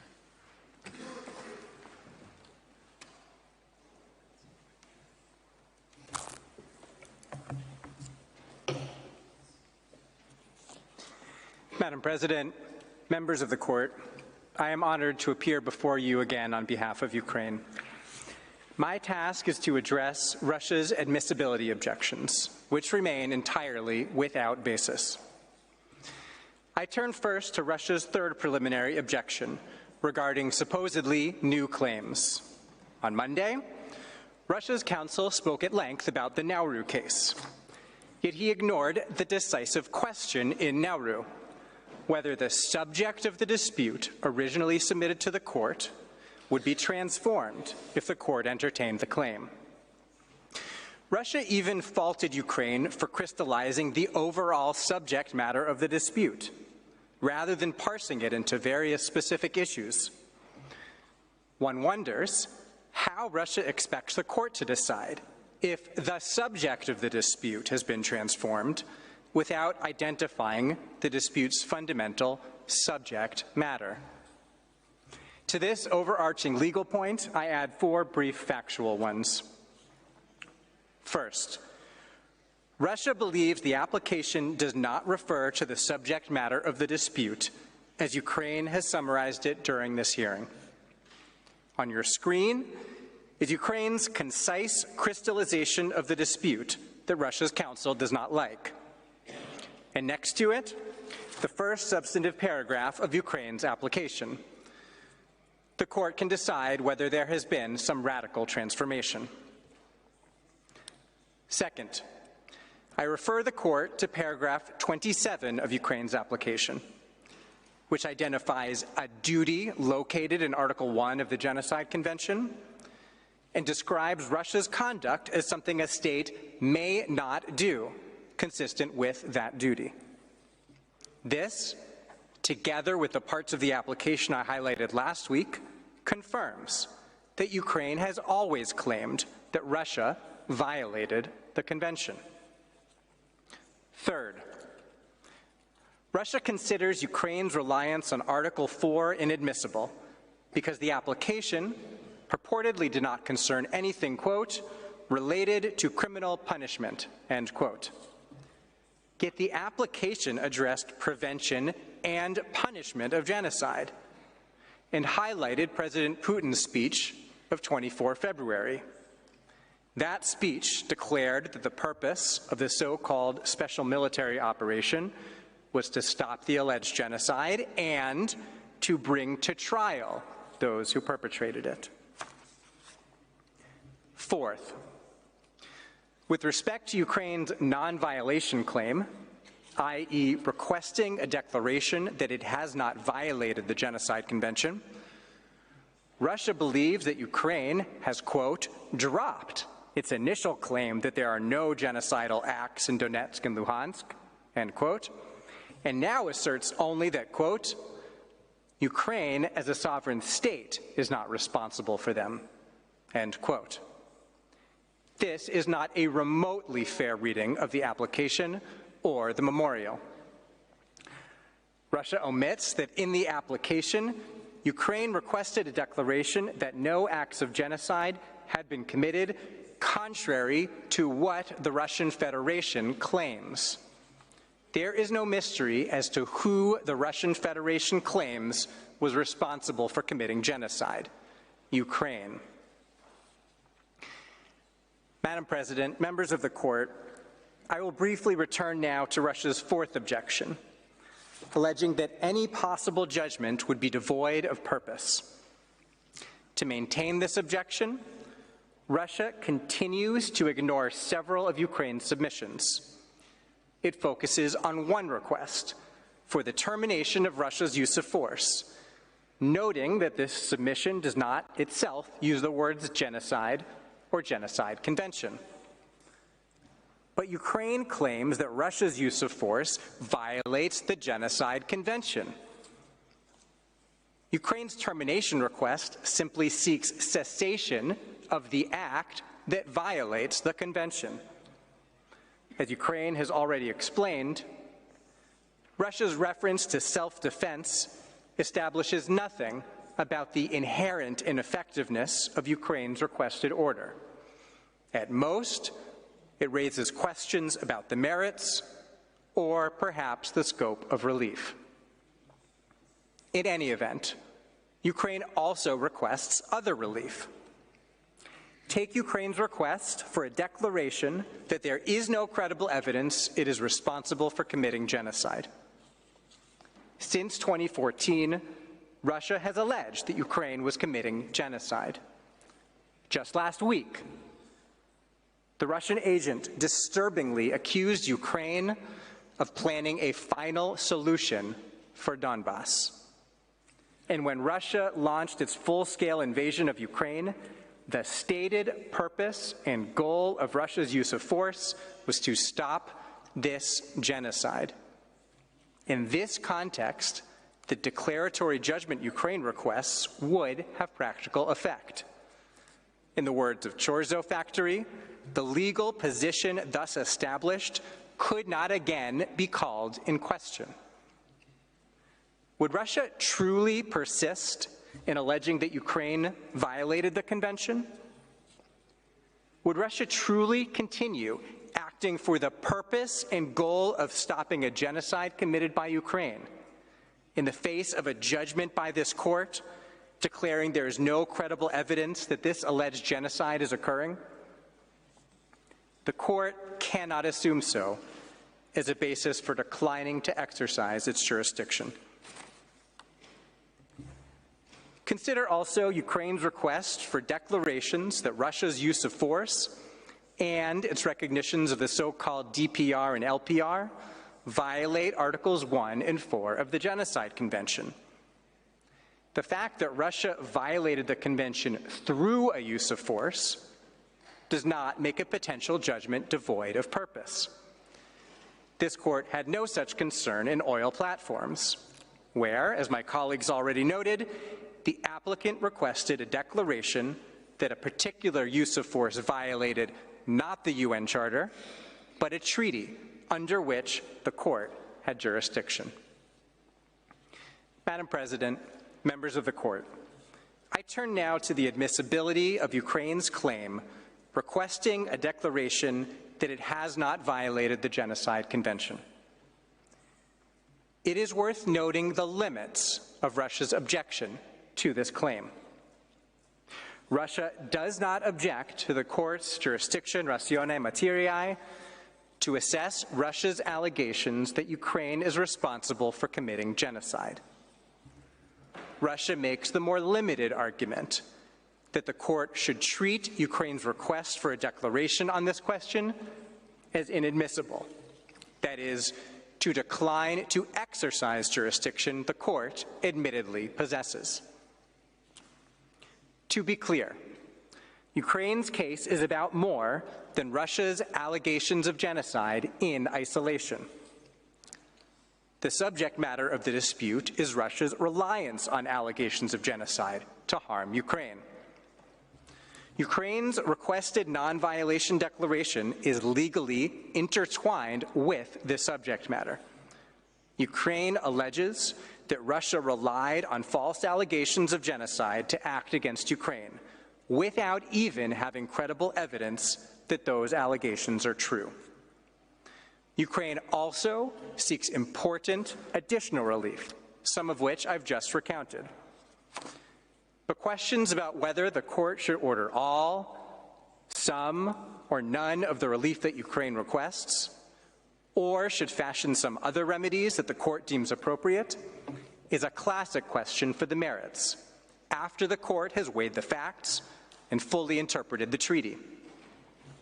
At present, the notable point is that Russia has no meaningful argument against the jurisdiction of this court. The parties unquestionably disagree over Ukraine's alleged responsibility for genocide, and the court has jurisdiction to resolve that disagreement. Full stop. With this in mind, I turn to the question of the admissibility of that claim. The court can begin and end its analysis with Article 9's text. Under its ordinary meaning, if there is a dispute over responsibility for genocide, any of the parties to that dispute may bring it to the court. On Monday, Russia reiterated its view that only a state that accuses another state of genocide may seize the court. Russia's counsel even invented a rule out of nothing.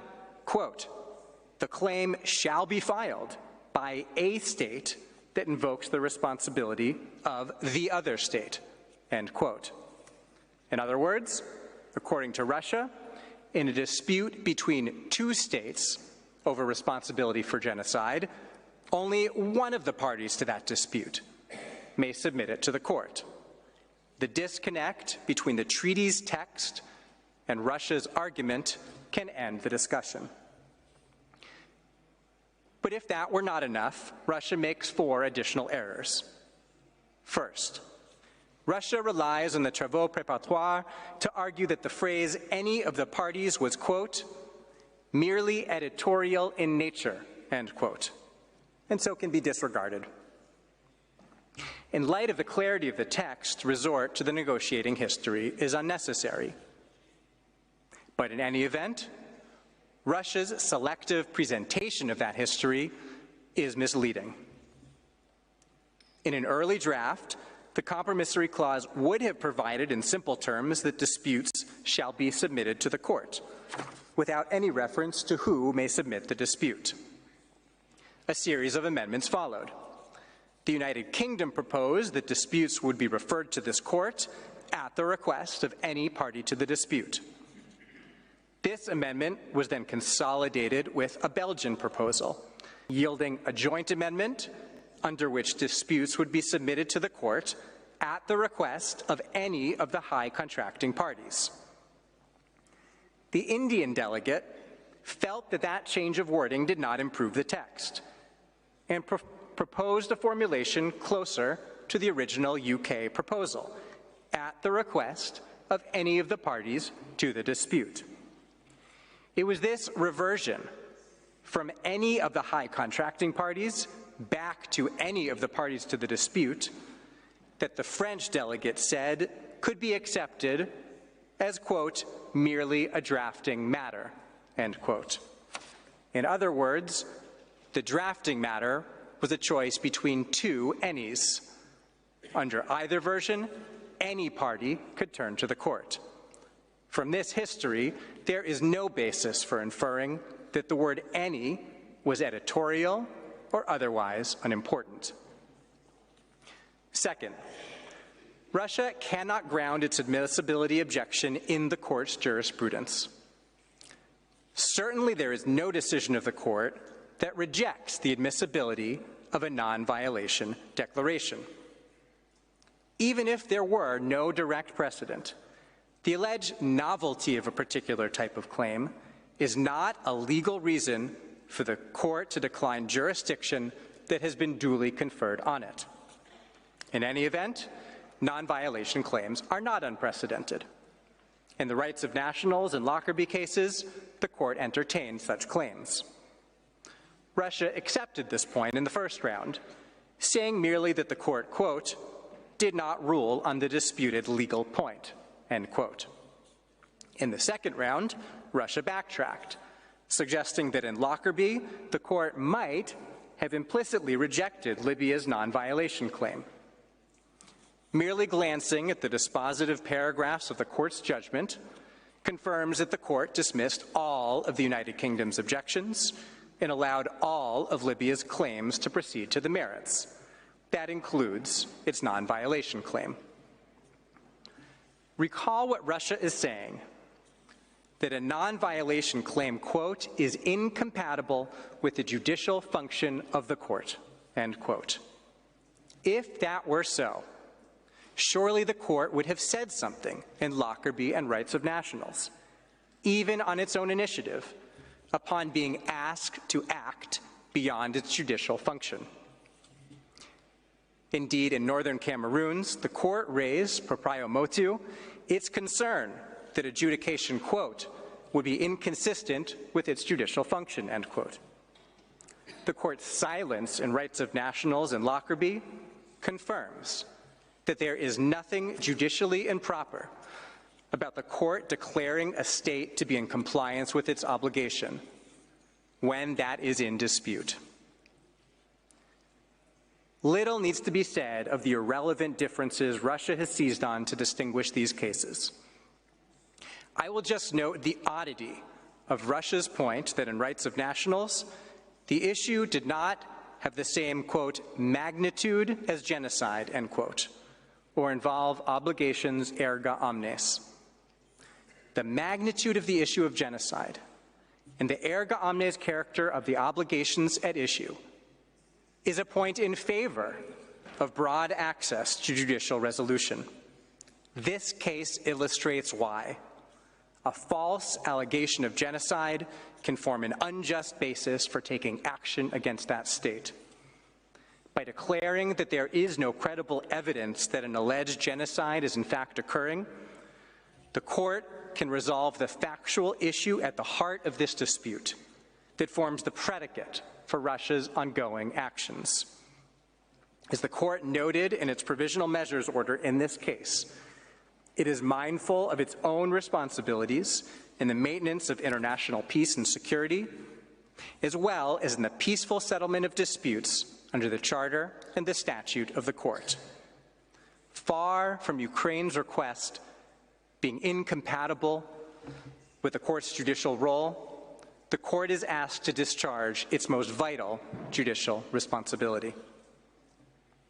Third, Russia objects that Ukraine's claims may entail fact-finding, while conditions in Donbass, quote, make any fact-finding work on site very difficult, if not impossible, end quote. The notion that fact-finding in Donbass is impossible would come as a surprise to the UN Human Rights Monitoring Mission in Ukraine and the OSCE and the Office of the Prosecutor of the ICC. In any case, a respondent's assertion that fact-finding might prove difficult is not a ground for finding a claim inadmissible before the facts are even at issue. Fourth and finally, there is no reason to credit Russia's concerns over the res judicata effect of a judgment on a, quote, patently incomplete set of evidence, end quote. This is just Russia's speculation about a future evidentiary record. Ukraine submits that the record, including many reports from the bodies I just mentioned, will support a conclusion that there is no credible evidence of Ukraine's responsibility for genocide. But the court will assess that for itself at the merits stage. When the court issues whatever judgment it finds supported and appropriate, there is nothing problematic about that judgment being res judicata between Russia and Ukraine. A binding judgment based on the best available factual record and a full airing of the legal issues is precisely the point of referring disputes to the court for a final resolution. An even more basic point, however, is that a claim cannot be dismissed as inadmissible based on hypotheticals. The court has ample tools to address Russia's professed concerns when, or if, they ever actually arise. Finally, Madam President, members of the court, regarding Russia's sixth objection, Russia has not identified anything close to the extraordinary circumstances that could constitute an abuse of process by Ukraine. Russia relies on a willful misreading of Ukraine's case in order to sow confusion. After pointing to different statements made in different contexts, Russia's counsel sarcastically asks, so, is it Russia's or is it Ukraine's liability we are looking into? The answer is not difficult. Both. The dispute relates to Ukraine's liability because the parties disagree over whether Ukraine is responsible for genocide. And the dispute relates to Russia's liability because the parties disagree over whether Russia has misinterpreted, misapplied, misfulfilled, and violated the Genocide Convention. Russia cannot claim abuse of process by feigning confusion over Ukraine's straightforward and consistent case.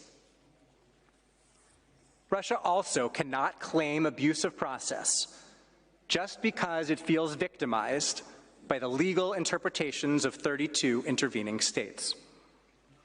At times, Russia complains that the interveners' interpretations are too similar to Ukraine's. Other times, Russia complains that the interveners' positions are too different from Ukraine's. The inconsistency of Russia's position aside, neither situation is an abuse.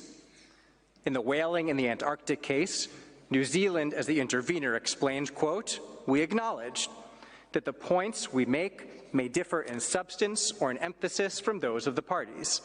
That is entirely to be expected," end quote.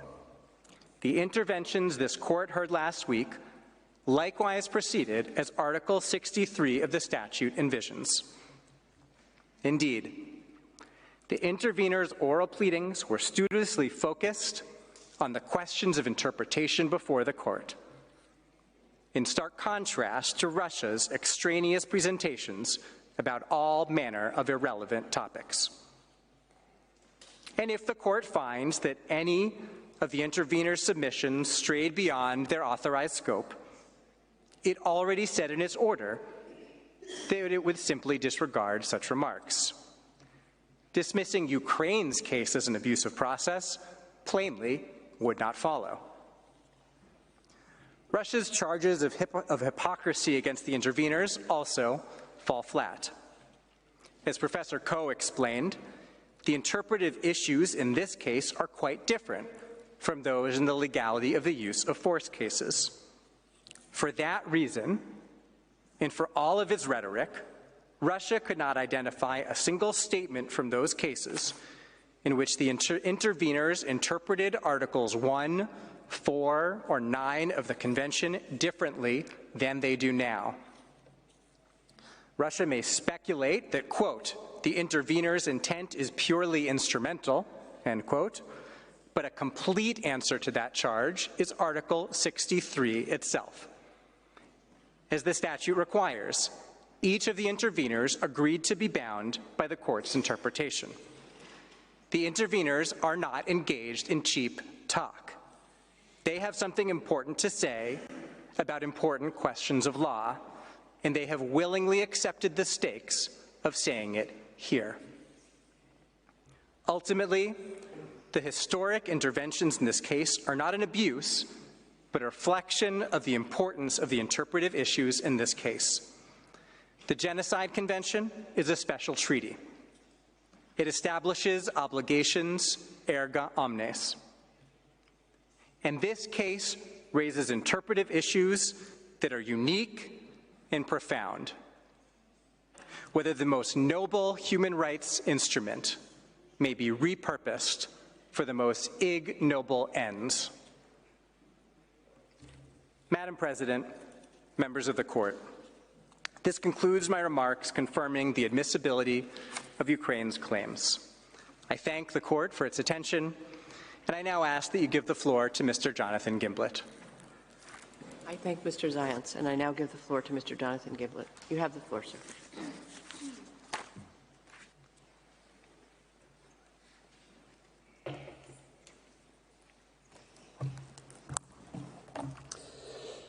Madam President, members of the court, it is an honour to appear before you again on behalf of Ukraine. I will respond to Russia's limited remarks concerning Ukraine's claim that you have jurisdiction over Russia's violation of the court's order on provisional measures.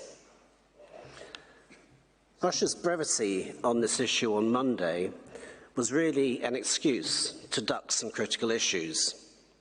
First and foremost, does Russia accept that it has a binding legal obligation to comply with the court's order? According to the statement by Dmitry Peskov, the spokesman of the Russian president the day after the order issued, Russia does not. In his words, Russia could not take account of the order because it had not consented to do so. Whatever Russia's lawyers may say here in The Hague, we know that Mr. Peskov's words are a truer reflection of Russian government policy, because Russia has continued its full-scale military invasion of Ukraine since the 16th of March 2022, in defiance of this court's order to immediately suspend all military operations on the territory of Ukraine. Indeed, as Ukraine's co-agent will describe, Russia's brazen non-compliance with that order has continued to result in civilian deaths and damage to critical infrastructure over the last 10 days of these hearings.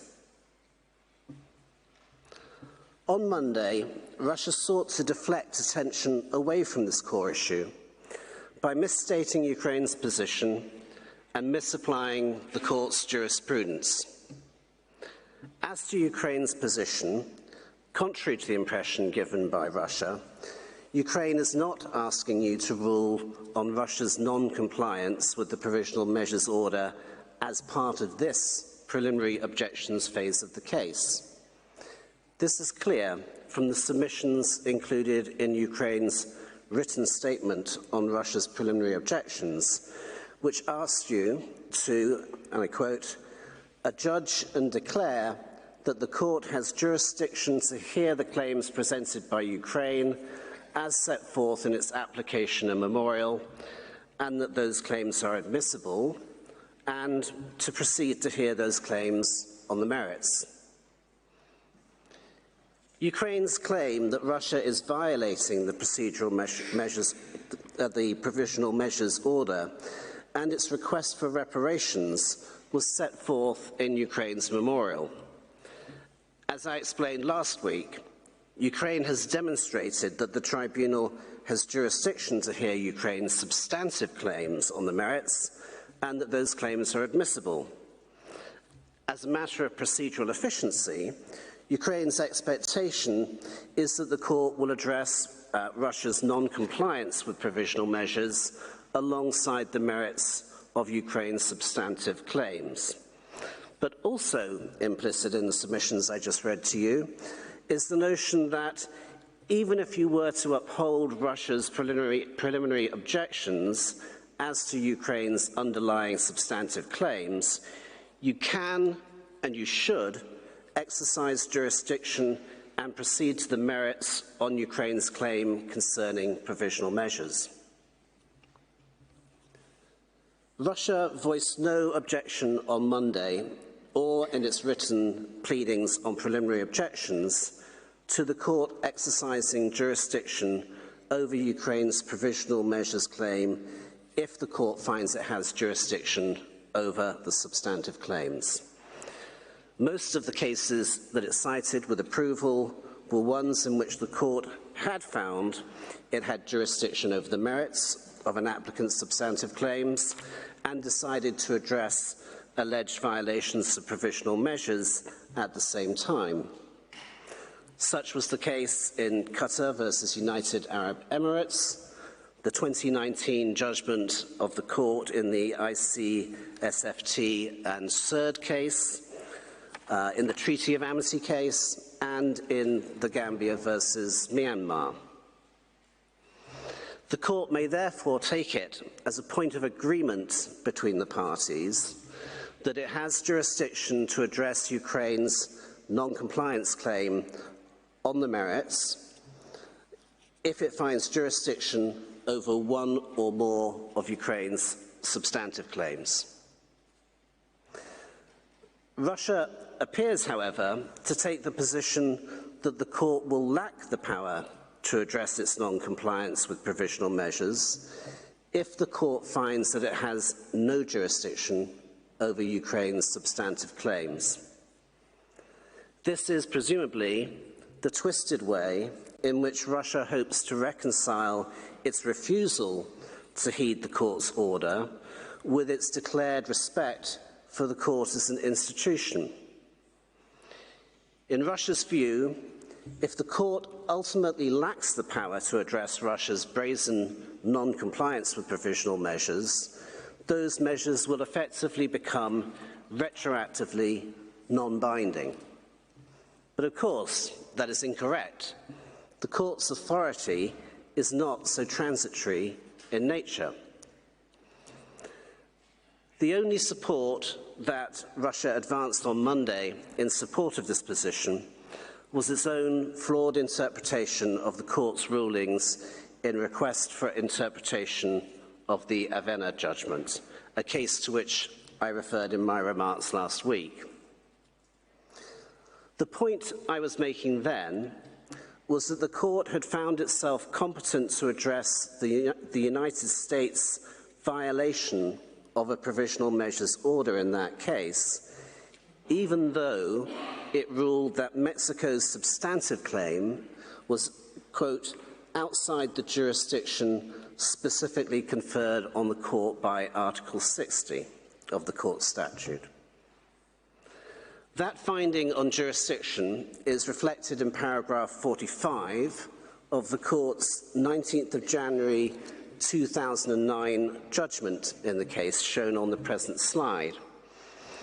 Paragraph 51 of the same judgment makes clear that notwithstanding the Court's decision not to exercise jurisdiction under Article 60, it was still able to address the United States non-compliance by virtue of its, quote, incidental jurisdiction to make findings about alleged breaches of the order indicating provisional measures, end quote. In my remarks last week, I explained that this incidental jurisdiction is inherent in the power to indicate provisional measures conferred on the Court by Article 41 of the Statute, and that Article 41 would be deprived of its effectiveness if the Court lacked the power to address violations of the provisional measures so indicated. The absence of a specific reference in Article 41 to the Court's power to assess violations of provisional measures is neither surprising and nor is it an obstacle to inferring the existence of such a power. It's not surprising because it is in the nature of foundational documents like the Statute of the ICJ that they typically do not contain an exhaustive list of all the functions and powers of the institutions to which they relate. It is not an obstacle because this Court has found on many occasions that powers not expressly mentioned in an organisation's constituent instruments can nonetheless be implied based on the functions accorded to the organisation in question. For example, in its 1949 advisory opinion in reparation for injuries suffered in the service of the United Nations, the Court held that, quote, under international law, the organisation, that is the United Nations organisation, must be deemed to have those powers which, though not expressly provided in the Charter, are conferred upon it by necessary implication as being essential to the performance of its duties. The language that I cited last week from Request for Interpretation of the Avena judgment is consistent with this understanding. In its attempt to distinguish the case, Russia completely misses the point. Instead of focusing on the Court's January 2009 judgment, explaining the basis on which it could exercise jurisdiction over non-compliance with the Provisional Measures Order, Russia pointed you to language in paragraph 44 of the July 2008 Provisional Measures Order in that case, which has nothing to do with the issue at hand. Specifically, Russia showed you the language now on the screen, which reads, whereas the Court's jurisdiction on the basis of Article 60 of the Statute is not preconditioned by the existence of any other basis of jurisdiction as between the parties to the original case, and whereas it follows that even if the basis of jurisdiction in the original case lapses, the Court nevertheless, by virtue of Article 60 of the Statute, may entertain a request for interpretation. This passage merely explains how it is that the Court could exercise Article 60 jurisdiction over the substantive claim advanced by Mexico, a request for interpretation, even though the basis for jurisdiction in the original Avena case, a claim arising under the Vienna Convention on Consular Relations, had lapsed. It has nothing to do with the Court's jurisdiction to address a subsequent alleged violation of provisional measures in the interpretation proceedings.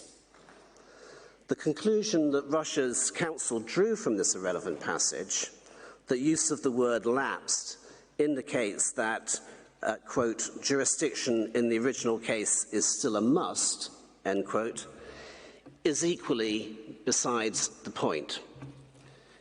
In short, the present case involves no request for interpretation, Article 60 is not in play, and nor is its relationship to an original basis for jurisdiction. Evidently, then, Russia has failed to engage with Ukraine's position that the court has jurisdiction to address Russia's non-compliance with the court's provisional measures order, even if it lacks jurisdiction over Ukraine's substantive claims. Russia similarly failed on Monday to address a separate basis for the court's jurisdiction, outlined in my remarks last week and expanded upon by Mr. Williams, the representative of New Zealand, last Wednesday. That is that Ukraine's claim that Russia has not complied with the court's binding provisional measures order and owes reparations as a result is a distinct claim arising directly under Article 9 of the Genocide Convention. By acceding to the Genocide Convention, Russia assumed an obligation to comply with its mandatory dispute resolution procedures, and to do so reasonably and in good faith. Ukraine's claim that Russia has violated that obligation by failing to comply with provisional measures ordered by the court, which Russia contests, is therefore a dispute relating to the interpretation, application, or fulfillment of the Genocide Convention, falling directly within the court's jurisdiction under Article 36(1) of the Statute. To sum up, at this stage of the proceedings, Ukraine is asking you to find that you can exercise jurisdiction over Russia's non-compliance with provisional measures.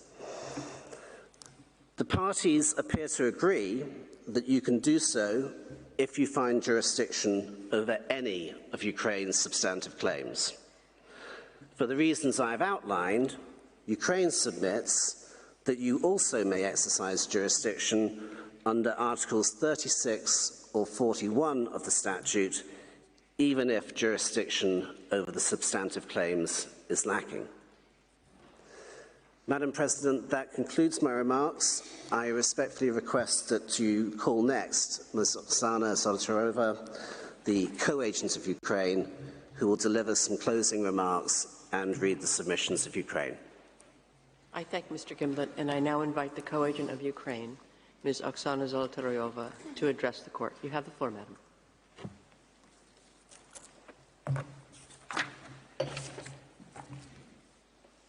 Madam President, distinguished members of the Court, I am honored to stand before you to make concluding remarks and present final submissions of Ukraine. Last week, the agent of Ukraine recalled that, and here I quote, 573 days ago, Russia launched a brutal, full-scale military assault on Ukraine, end of quote.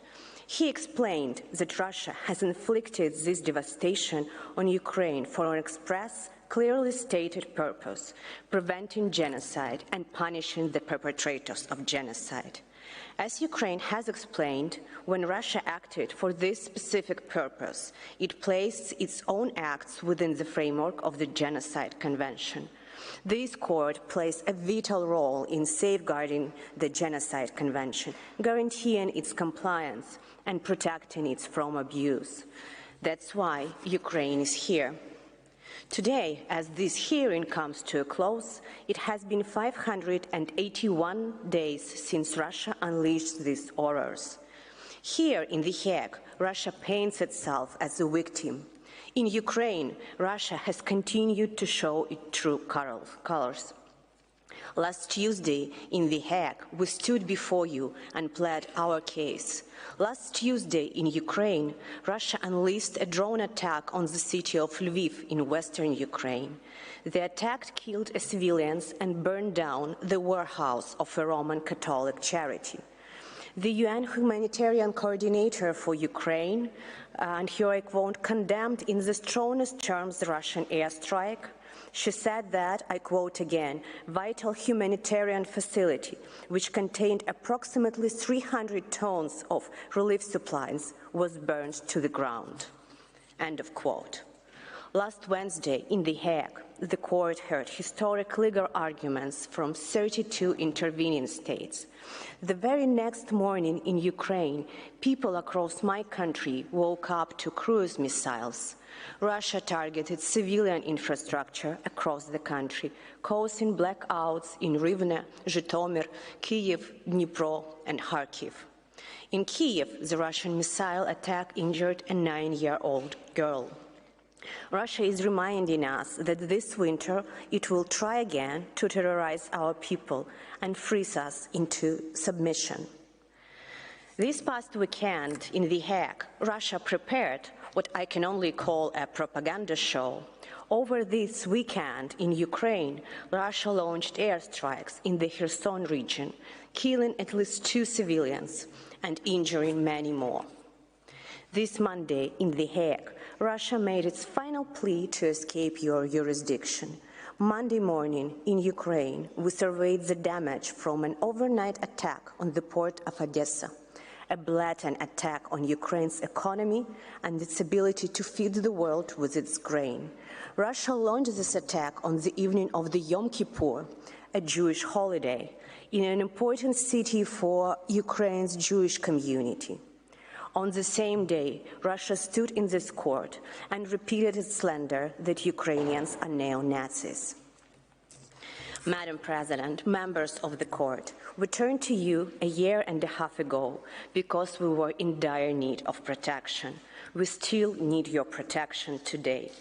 Russia's lawyers have lectured us, saying that state must wait years before the court can decide a case about whether the genocide is taking place. Ukraine does not have that luxury of time. When Russia used its false allegations of genocide as a pretext to attack us, we had no choice but to come to this court immediately. We have been brutally attacked based on the false allegations of genocide. Russia has repeatedly claimed that Ukraine violates the Genocide Convention. Russia's president said it clearly, repeated by official after official. It is attacking to prevent and punish genocide. Preventing and punishing genocide is the subject of the Genocide Convention. Russia is a party to the Genocide Convention. It agreed to your jurisdiction over disputes relating to the interpretation, application, or fulfillment of the Genocide Convention. It was completely logical for Ukraine to invoke that jurisdiction and bring its dispute under the Genocide Convention to this court. Russia tries to cloud the issues, distort Ukraine's claims, and ignore objective reality. Russia professes not to understand Ukraine's case, but Ukraine's case is straightforward. Russia has made false allegations of genocide under the Genocide Convention. It used those allegations as a pretext to recognize the so-called DPR and LPR and to use force in and against Ukraine.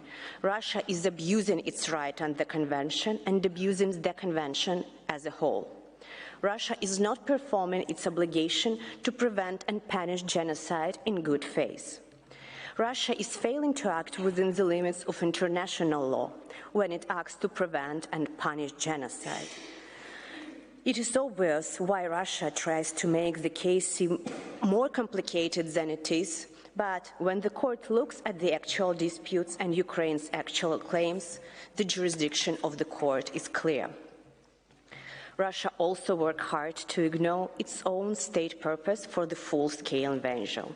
Last week, the agent of the Russian Federation, the agent of Ukraine, highlighted the specific words of the Russian president, which Russia's adjunct and counsel had ignored.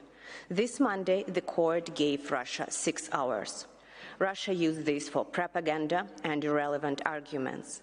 Not once did you hear Russia's acknowledge President Putin's statement of purpose for his full-scale invasion of Ukraine. So I have no choice but to recall the actual stated purpose of Russia's actions.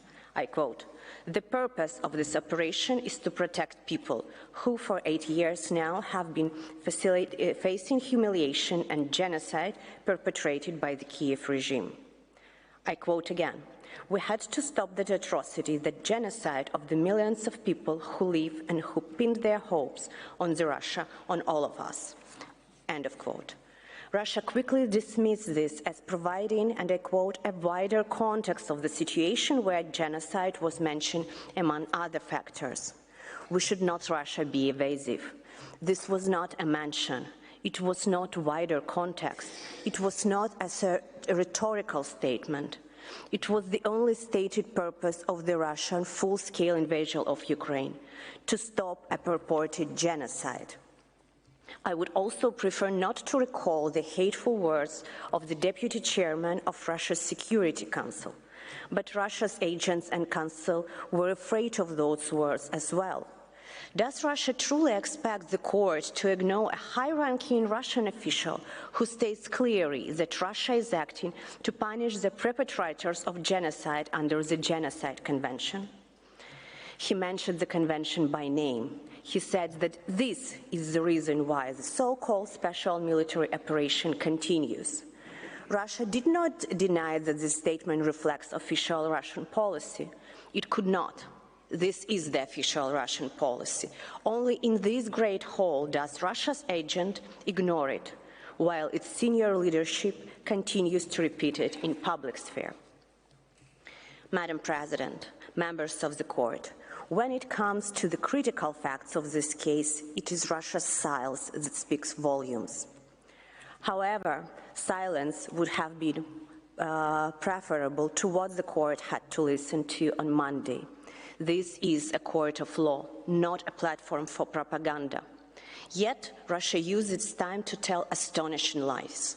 Russia disgraced this institution with a conspiracy theory that there were no killings in Bucha. Tragically, the mass summary executions were too real. This is not Ukraine's word against Russia. It is the conclusion of United Nations.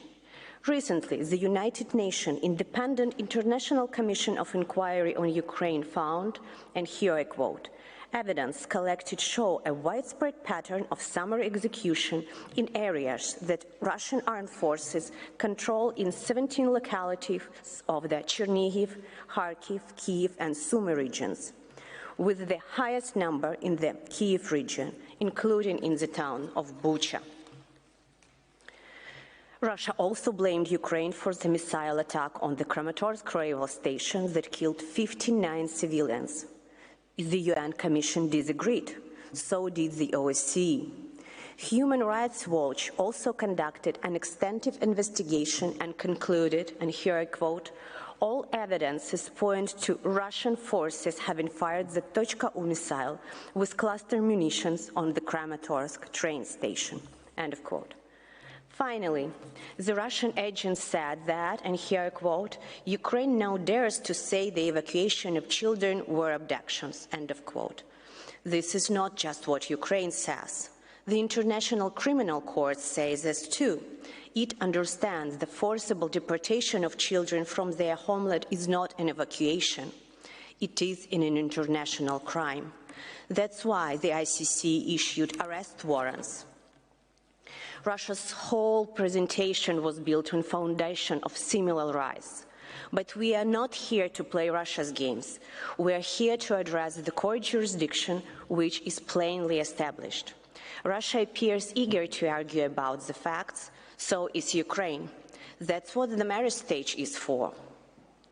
Russia is angry that 32 states intervened to present their interpretation of the Genocide Convention. Russia might not like those interpretations, but the historic presentation you saw last Wednesday was a really good day for international law. It showed Article 63 of the Statute operating as intended. State after state recognized the importance of the Genocide Convention, offered their views on the question of law, not politics, and agreed to be legally bound by your interpretation. To Russia, the fact that so many parties to the Genocide Convention interpreted the same way must be a conspiracy. but there is a simpler explanation. So many states agree with Ukraine's interpretation because it is correct. And so many states intervened because they saw the extraordinary danger of a different interpretation, under which states may callously abuse their solemn obligation to prevent and punish genocide. Madam President, distinguished members of the Court, in the Provisional Measures Order that Russia continues to defy, you recall the Court's essential role in peacefully resolving disputes. 75 years ago, the drafters of the Genocide Convention recognized that role as well. That's why they decided to grant this court jurisdiction that would be as wide as possible. It is in that spirit, mindful of the court's role in the United Nations system and mindful of the true object and purpose of the Genocide Convention, that Ukraine has come to you. Have a dispute with Russia that relates to interpretation, application, and fulfillment of the Genocide Convention. Your jurisdiction to resolve the dispute is clear. Your judgment remains urgently needed. I now have the honor to present Ukraine's final submission. Ukraine respectfully requests the court to dismiss the preliminary objections filed by the Russian Federation on the 3rd of October 2022.